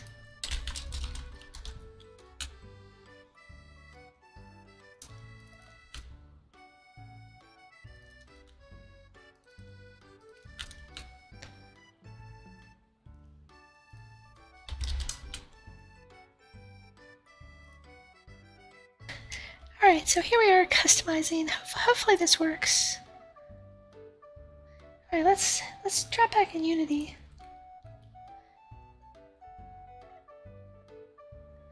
Alright, so now we've got this. Let's have our direction be Z.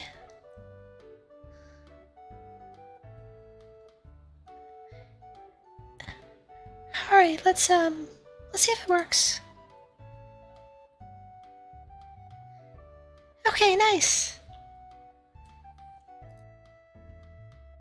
So just like that, we've got a moving enemy. Yeah, so now I can actually like dodge him, right? Oh, you should be able to see the Unity now.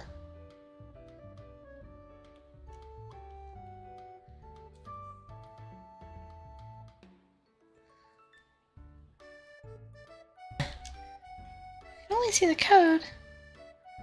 It's kind of weird.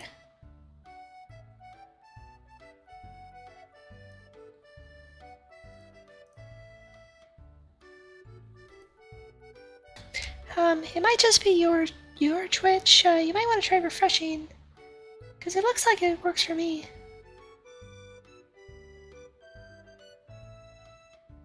I'm checking on my other window.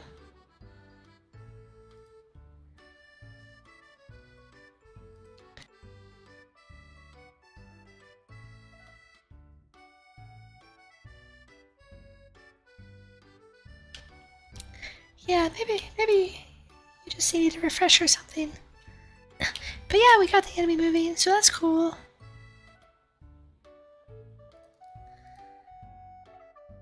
And what we can do, let's push this guy down a little bit so he's closer to the ground. Alright, so then like this enemy here, let's move him this way a little. And then what we're gonna do is his direction is gonna be -1 in the what is that? Is that X or Z? I think that's X, right? So it'll be -1 in the X, and maybe he'll only go for 1 second.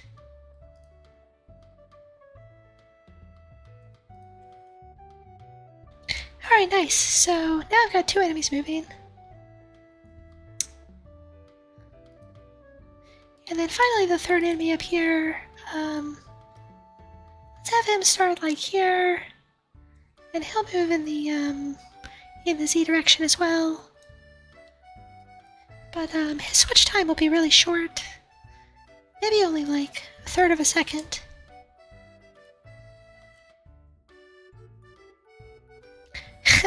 Okay, that's the wrong direction. And I want him to be a little bit longer.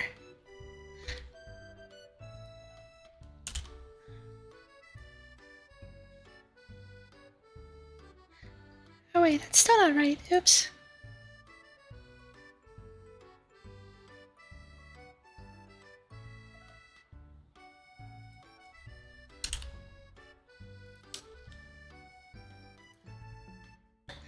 I thought yeah, it should be +Z, I think.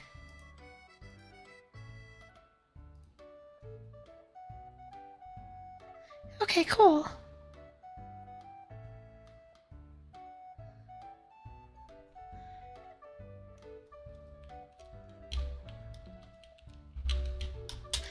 So I still don't know why I can't jump. When I'm on this platform.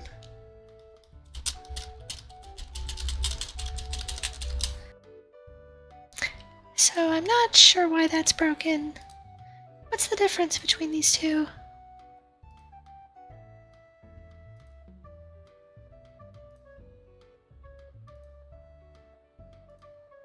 It shouldn't be that much of a difference.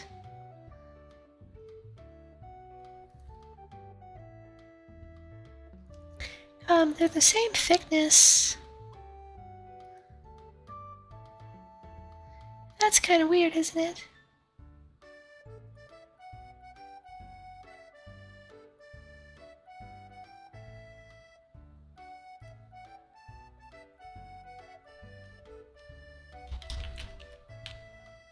Because I can jump fine on this one. But not on this one.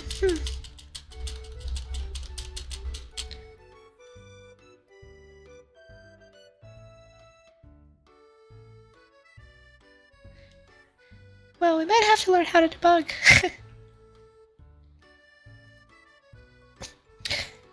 Let me see. When in doubt, just put print out. Alright, so we're gonna do, like I kinda wanna just do a debug break or something, but I don't know how to do that in Unity.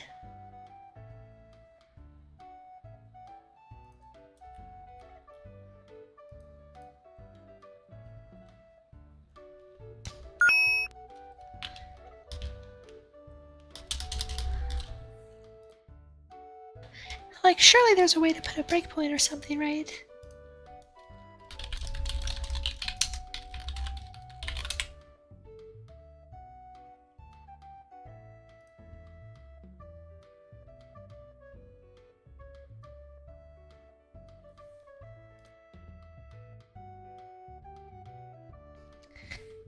Let's see.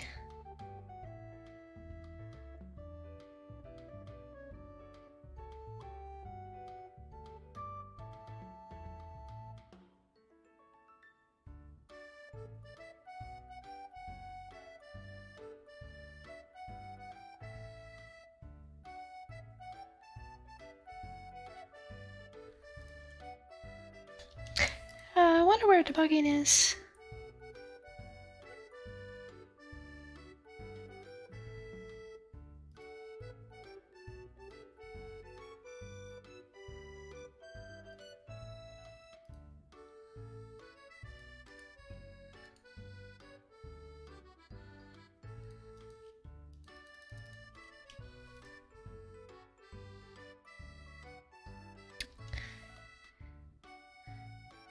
Yeah, I'm not sure. Oh, there's a debug button down here, maybe. Switch to debug mode.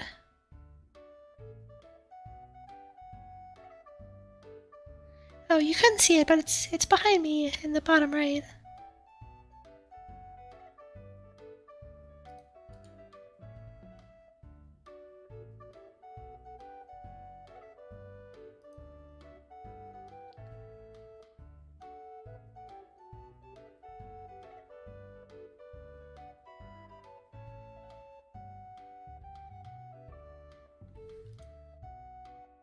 Sorry, I'm just I'm just reading instructions on how to debug.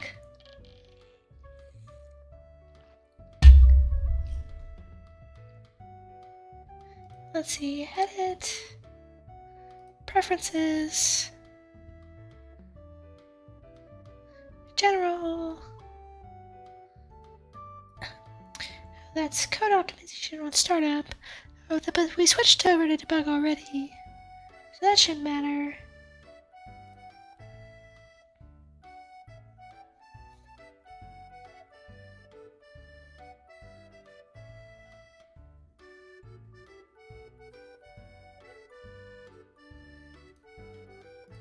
Alright, file build settings.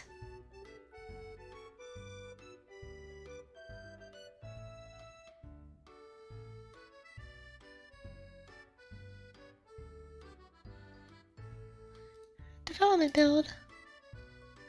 Script debugging.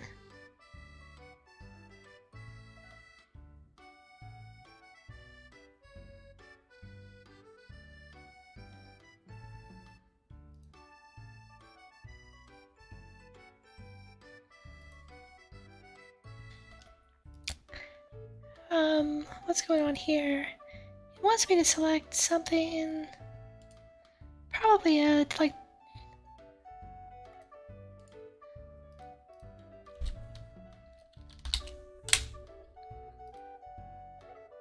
Alright, so I'm trying to build it. We'll see if this lets us debug. I do like to be able to debug, so we'll see what this does.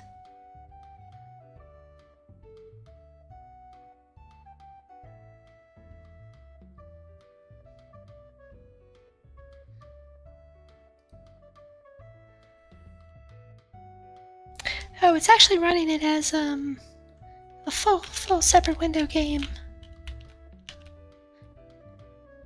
Wow, the game runs a lot faster in not in the editor. Alright, hold on, let me see if I can attach Visual Studio now. Hold on.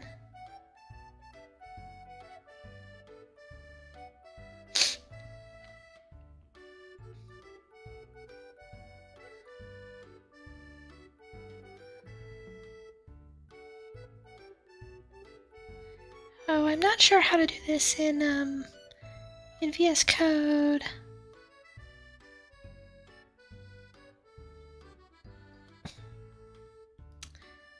Let's see.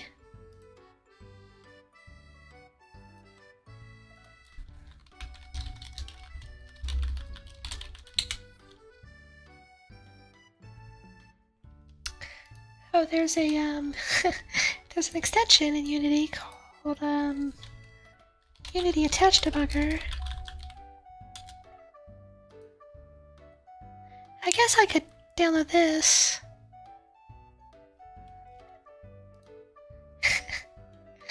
So yeah, I'm trying to download this Unity Debugger for Unity Attachment extension.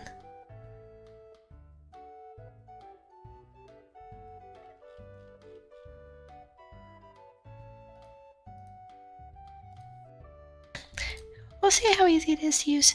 For now, though, maybe I'll have it finished.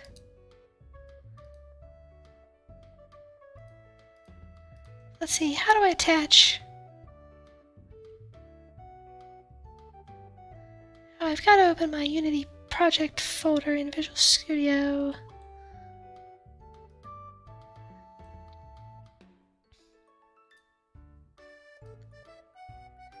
Let me try that.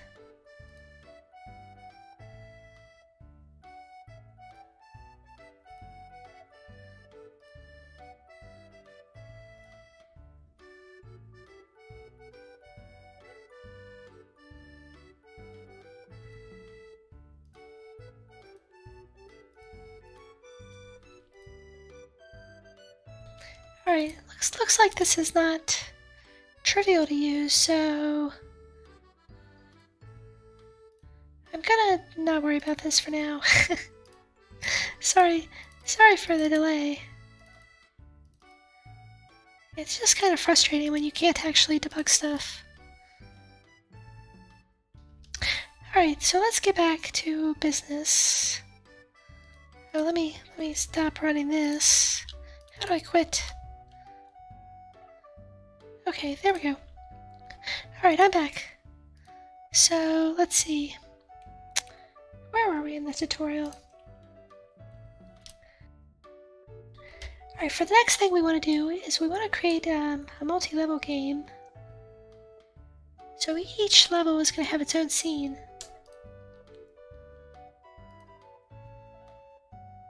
And the game manager will keep track of the level, the number of levels, all that good stuff.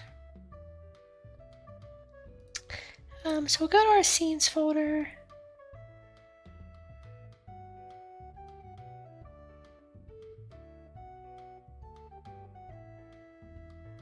Oh, some people like to name it underscore scenes, just so it shows up first.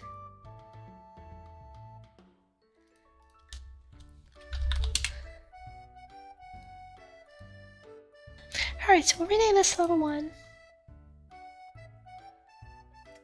And so we can create a new scene called level 2.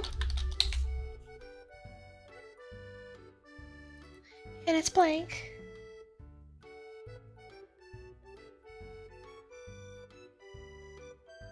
So what we can do is we can copy all the stuff from the other scene in the hierarchy window and just paste it. Voila! And maybe we can move stuff around so we know it's different. So we'll like throw this platform over here. And the goal can be over here somewhere. Wait, why'd you go so far over there?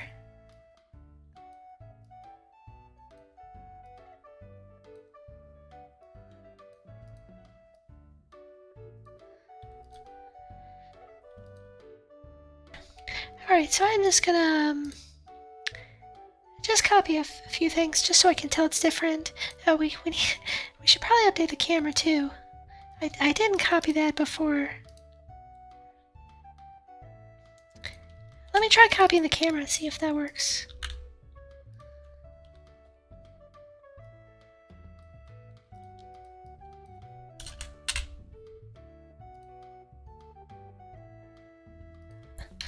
Alright, nice. Oh, and I can jump on this. Oh, no, I can't.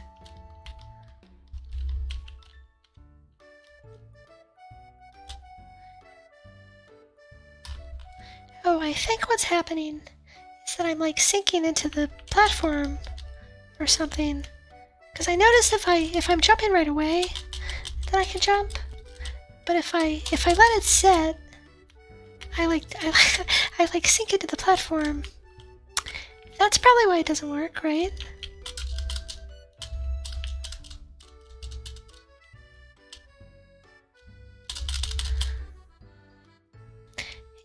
Interesting, very interesting. Very interesting indeed. I wonder if it's a little bit, let's move it up some. I wonder if it's a little bit thicker. It won't have that problem.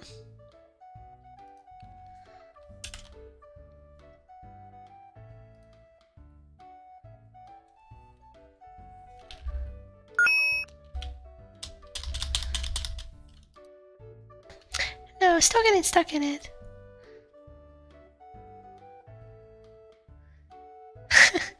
I really don't know what to make of that.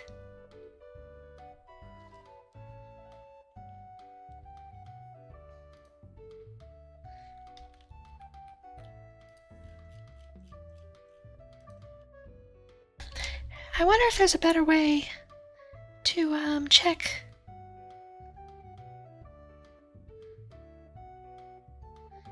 for the thing.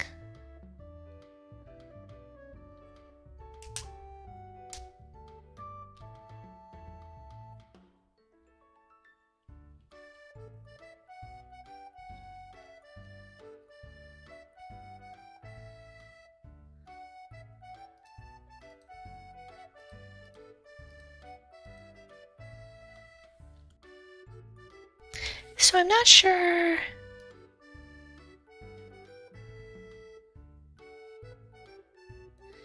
Like, don't you want like -1? Oh no, I guess not, huh?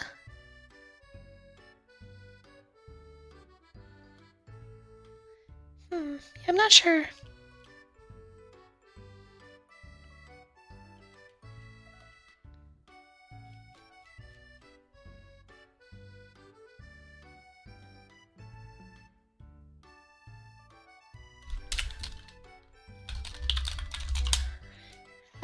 Let's go ahead and try. I'm curious. I'm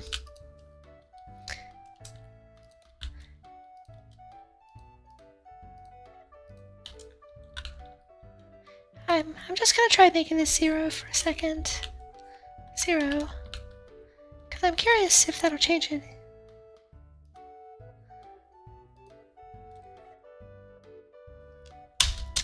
Oh, now I can't jump at all. Okay.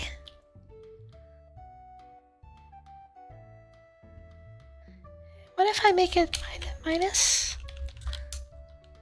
Oh, but that probably won't work either, right?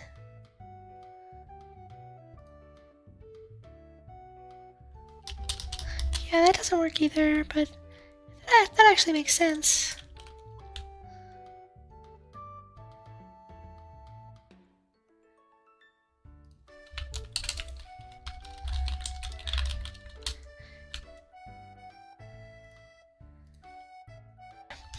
I wonder if I could change the ray length, and that would matter.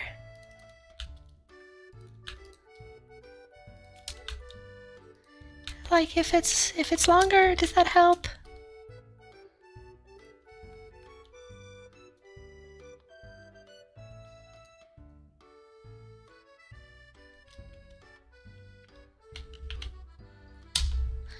Oh, that seems to help.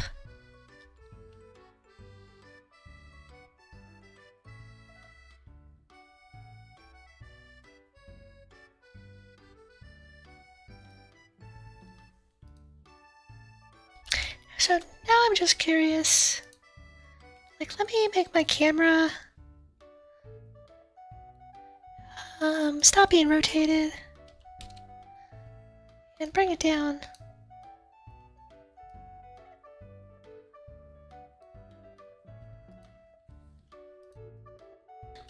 Because I'm just curious, yeah,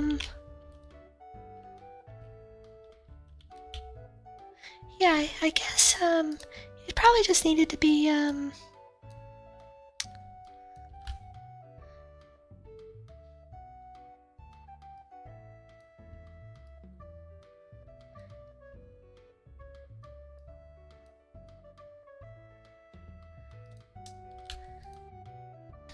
yeah, it probably just needed to be a little bit longer than 1.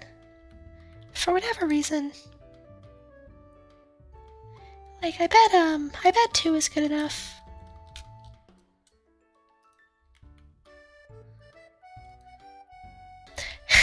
So if I'd gotten the debugger working, I could have figured that out, without using my divination powers, but, turns out when you debug games, and you get good at it, sometimes you can just figure out what's wrong.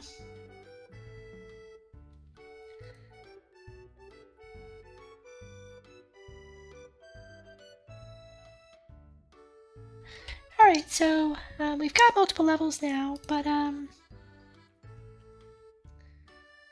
go ahead and modify the game manager so that it can take us to the different levels.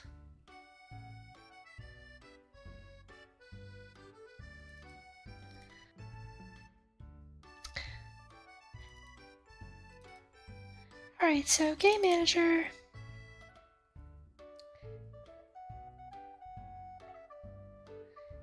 Let's go to the code.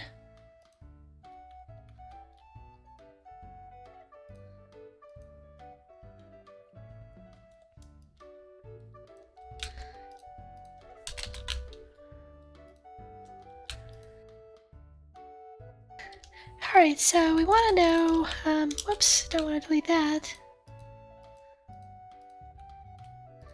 Alright, so it's which level we start on and the highest level we go to.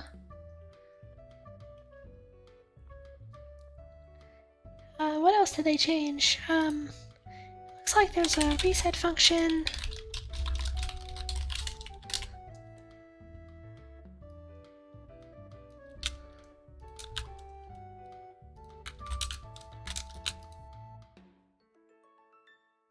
So it looks like this will get called when we want to start back over level 1.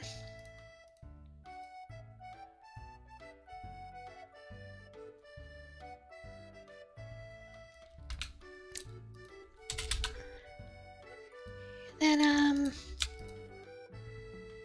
increase level, that's just when we go to the next level.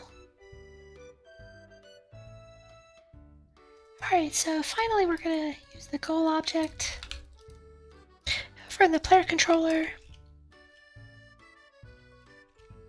So if we hit a coin, we hit an enemy. And finally if we hit the goal. And when you hit the goal, we just want to do game manager dot increase level.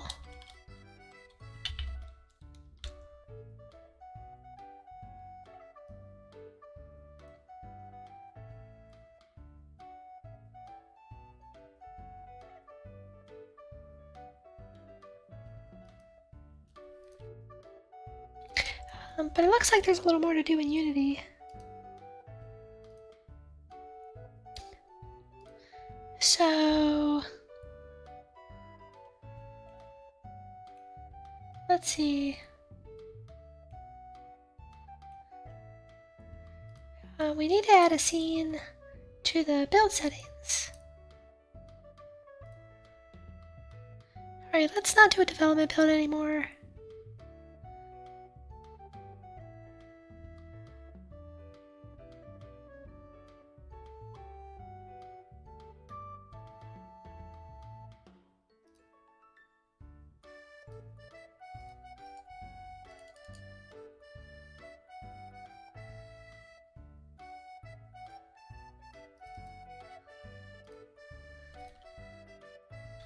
Alright, there we go. So we added the scenes by clicking this Add Open Scenes.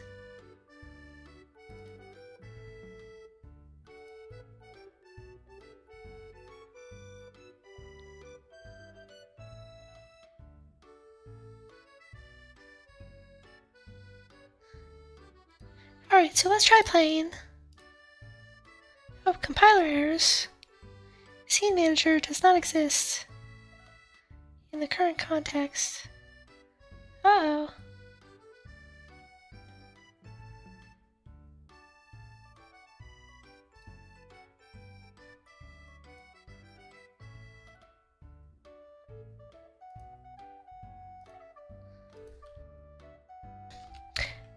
It's complaining about scene manager here.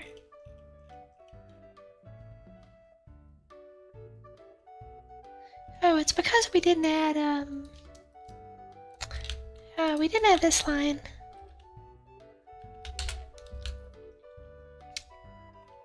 Alright, so that should make the scene manager, it should know what's going on now.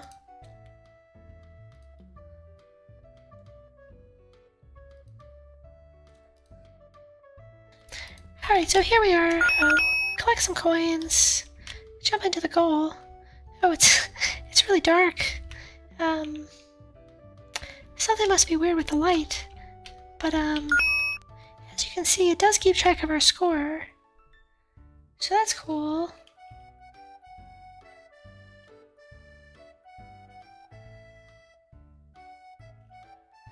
I wonder if I screwed up the lighting somehow.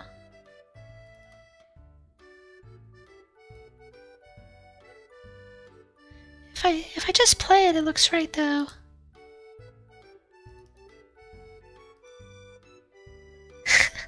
What in the world does that mean?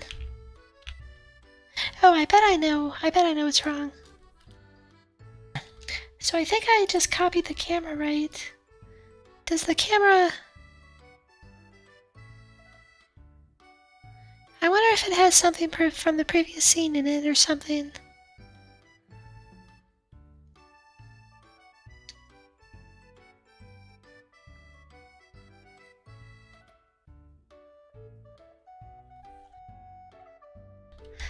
Well, not really sure. Not really sure what would be the problem here.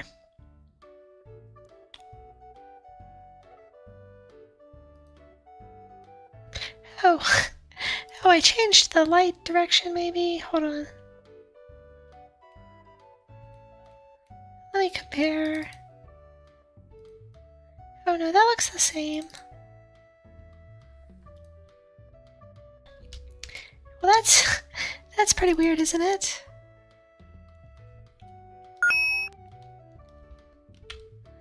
Why is it so dark?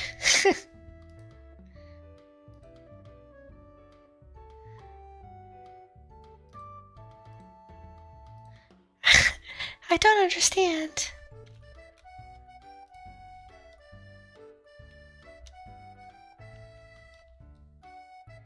And it's dark on this scene now too.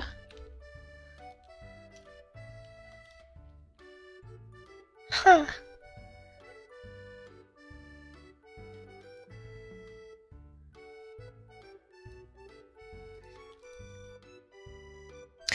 That is quite interesting. Oh, I wonder... So I didn't... Let me copy the light from level 1 to level 2.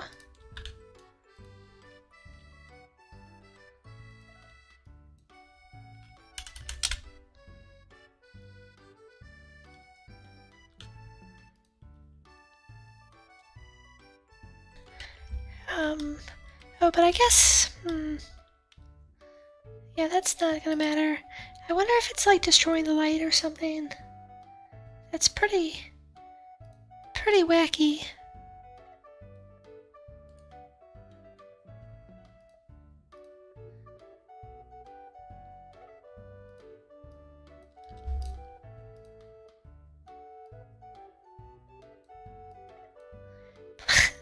Maybe we'll just create a new light.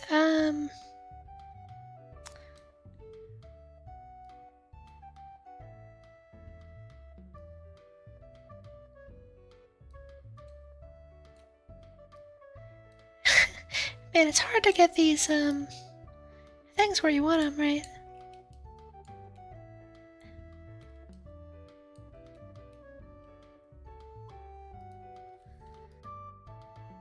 I wonder if there's a way to disable it for now without actually deleting it.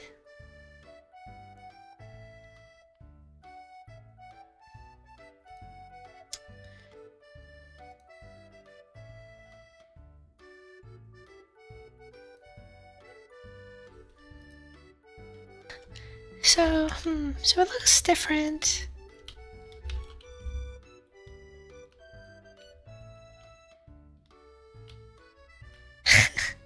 Okay, I have no idea what's going on.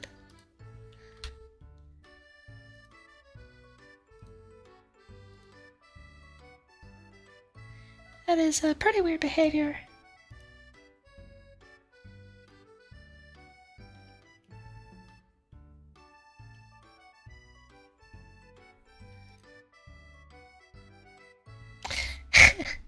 The joys of Unity, right? Oh, I noticed something else weird. If I start on level 2, it just reloads level 2, right? Which is pretty weird.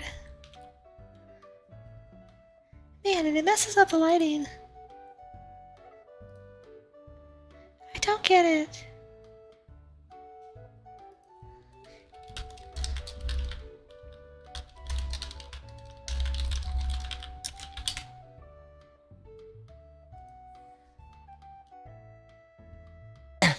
Alright, here we go. The internet knows.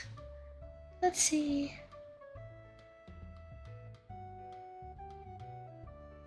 So when you select a scene, Unity will automatically pick all the lights and render things. But when you open a scene while playing the game, Unity will not pick the lights. Oh, it only happens in the editor. Let's see if that's true. So I'm going to do build and run.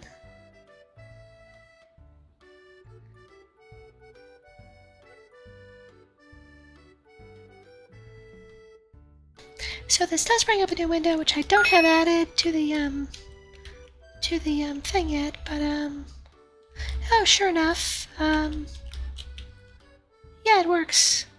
You'll just have to trust me on that. So it's just some weird bug in the Unity editor. Alright, well now that we know that, we don't have to worry about that as a problem. Alright, let's add some UI. We'll add some UI and then probably call it a day.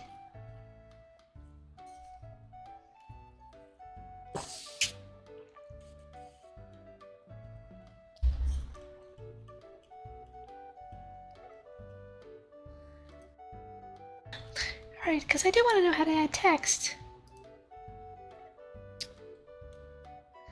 So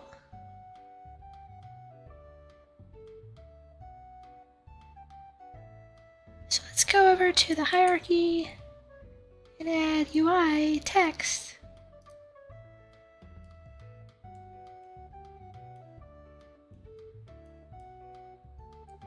So this adds a canvas element and a text element.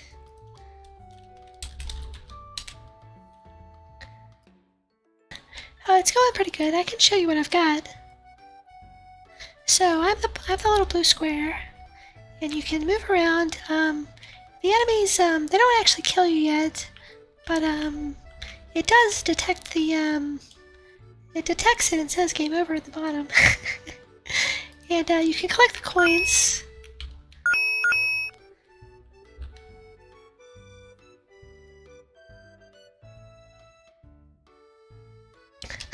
Sorry, I had to sneeze there. Alright, and then you can go in the skull, and it goes to the next level. Don't worry about it being really dark. That's just a Unity editor bug.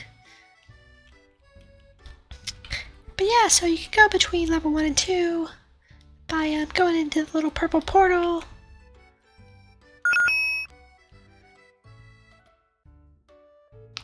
So that's about it. Not much, but you can see I kind of have all the pieces that you need to play a game, or to make a game.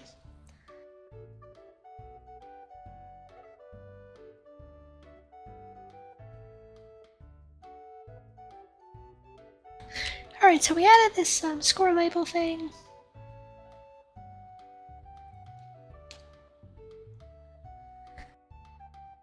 Yeah, for 2 hours, I feel like it's not too bad. I'm following a pretty good tutorial, so that definitely helps.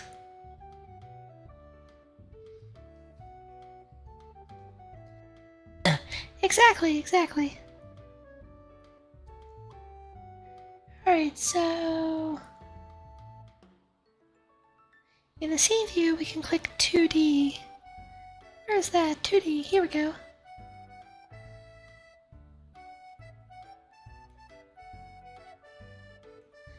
Oh, there's our text. It looks quite big. But when we play it, the text is pretty tiny down there.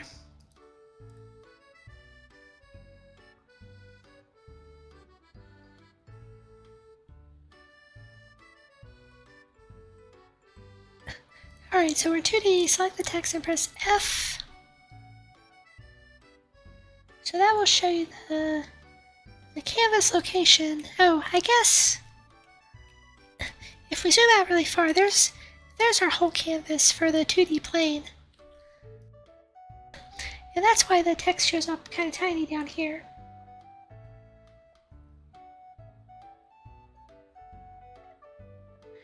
So we can probably just rename this to score. Let's see. There we go.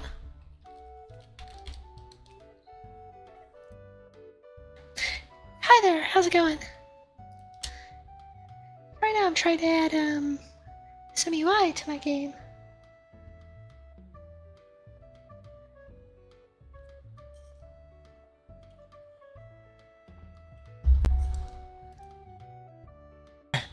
Alright, so another thing to note is it added this event system thing. Oh, that's for like buttons and stuff.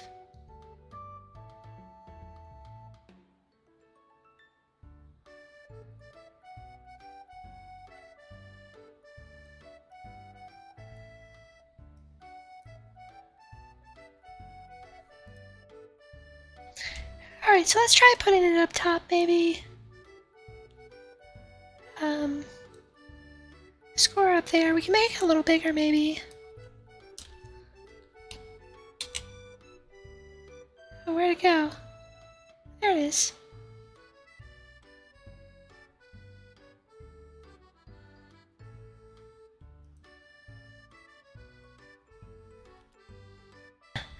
We can select the canvas and set. What is it telling us to set?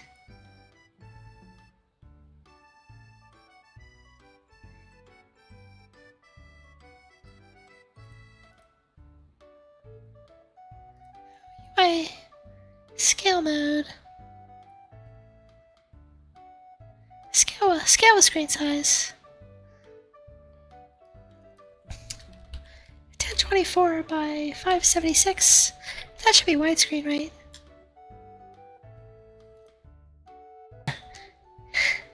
I'm just following the tutorial, so I don't, I have no idea what you're talking about. Is that like a add-on for doing text in a different way? Oh, there's Text Mesh Pro. I see.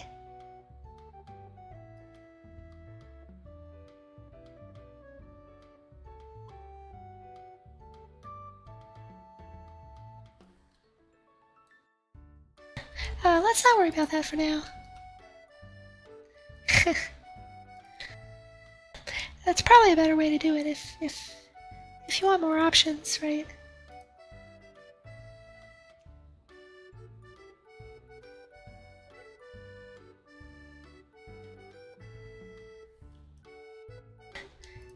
Let's see. So we can add a font.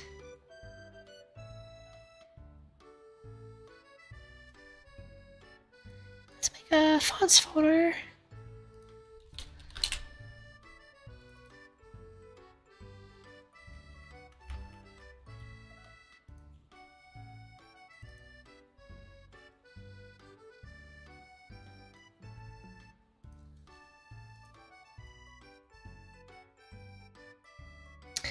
Alright, so that's the font from our tutorial.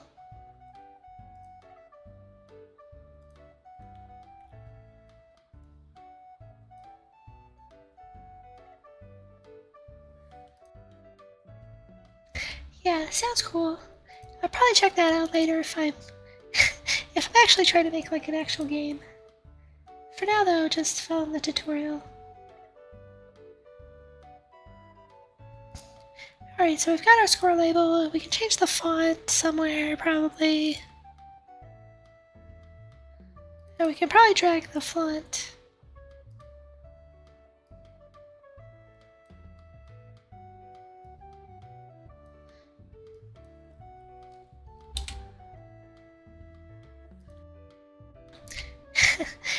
It's kind of an arcadey looking font.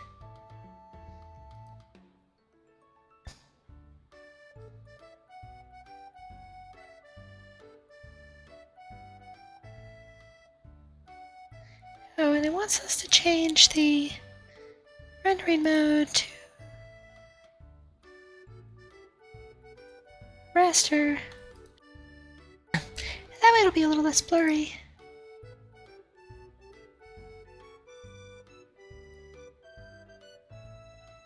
There we go.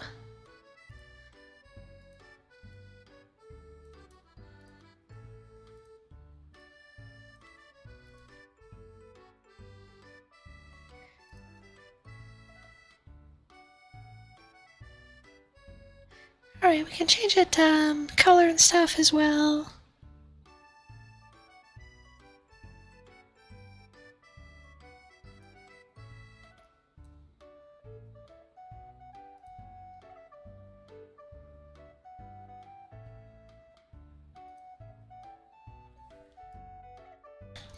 Alright, so we need a new script to manage the HUD.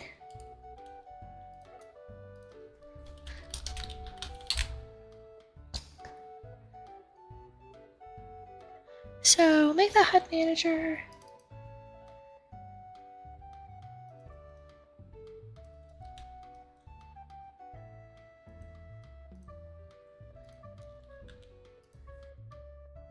and I'll just copy everything from the tutorial, but it looks like when the game starts up, we'll set the label to the score. Okay, that makes sense.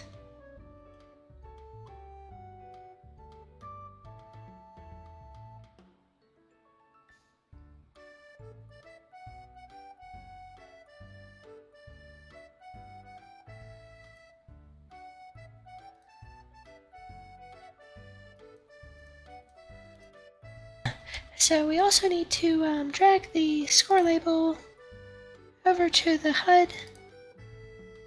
Wait.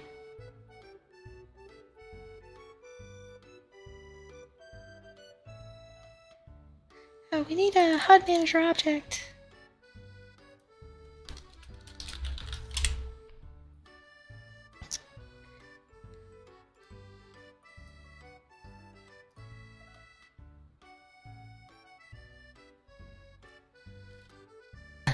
Okay, now it knows about the score label. So when the game starts up, it should say score 0. Yep, it does. Our text box could probably be a little bigger.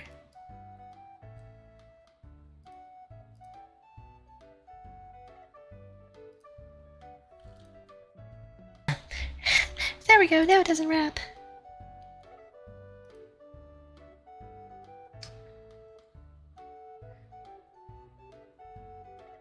Okay, now in the player controller,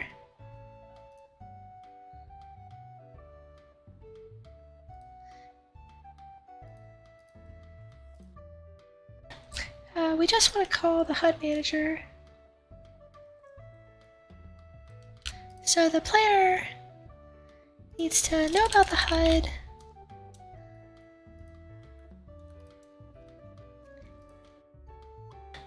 And it'll call HUD.refresh.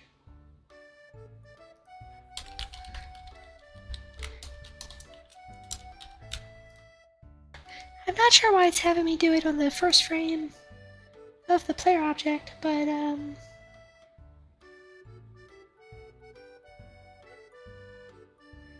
That's fine. And then after we grab a coin, we'll refresh as well.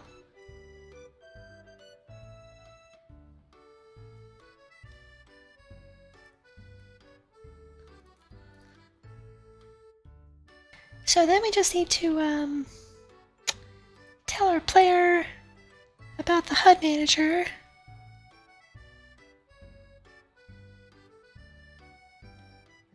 Oh, it won't let me drop it in.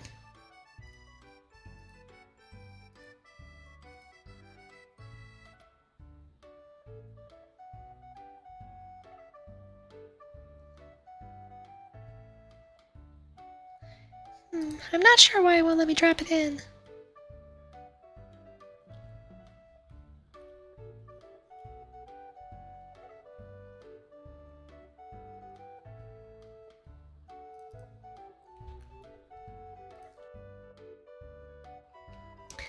Because the HUD Manager does have the Hud Manager Script.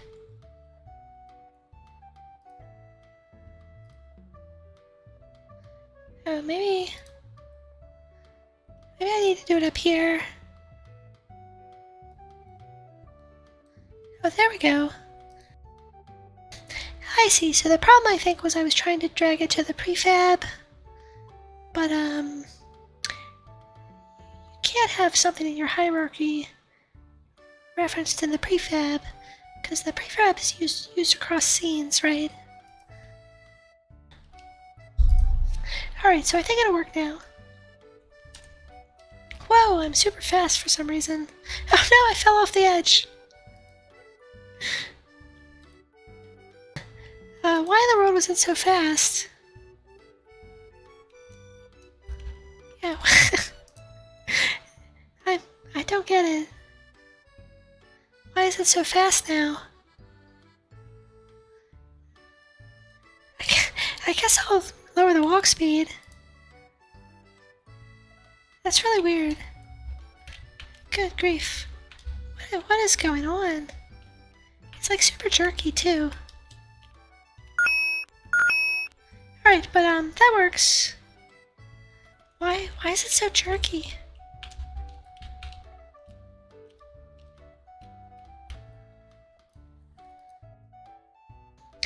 Yeah, that's really strange.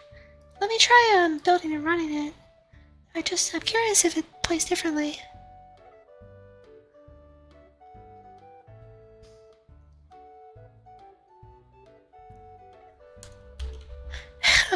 Okay, it plays fine in the in the built and run version. So I don't know what's up in the editor.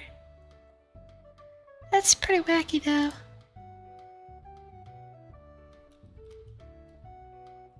Oh, and now the editor is fine, but it's super slow. What is going on?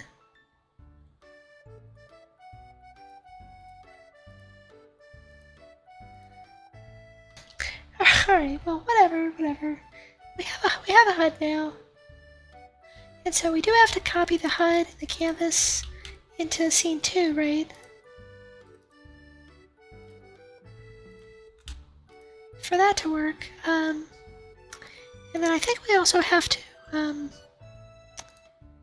we'll have to copy the score, the HUD Manager over there, into the player as well.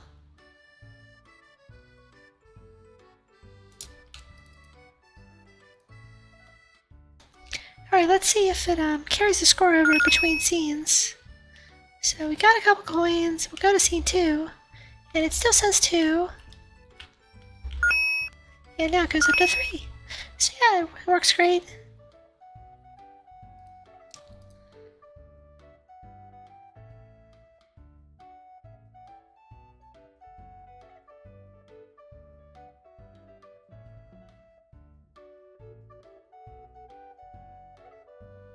Alright, it looks like the last part of the tutorial is a home screen.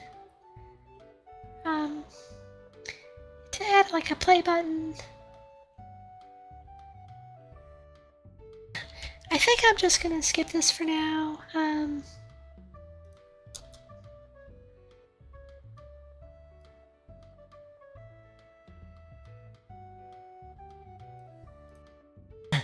Mostly because it's just a bunch of messing around with text fields and stuff.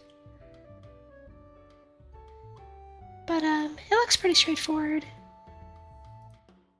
I mean, the biggest difference is adding a button into the UI, but you know, I could probably figure this all out at this point. Oh, there's a game over screen as well. But again, I don't really feel like adding that.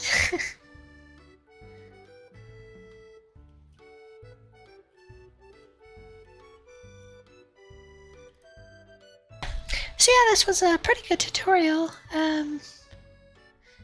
I definitely see the appeal of Unity.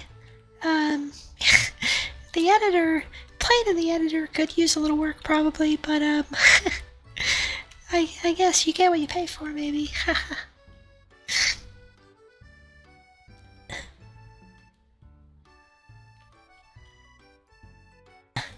Alright, well, thanks for joining me. This has been pretty fun. Maybe I'll work on a Unity game later at some point.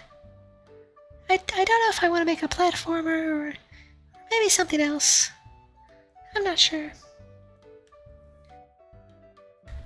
Alright, well, that's it for now. Next week we'll probably be playing, maybe Mario, maybe Halo, maybe Runeterra. Not really sure yet. And at some point, we'll start up X-Wing again as well. So until then, I'll see you guys next time. Bye!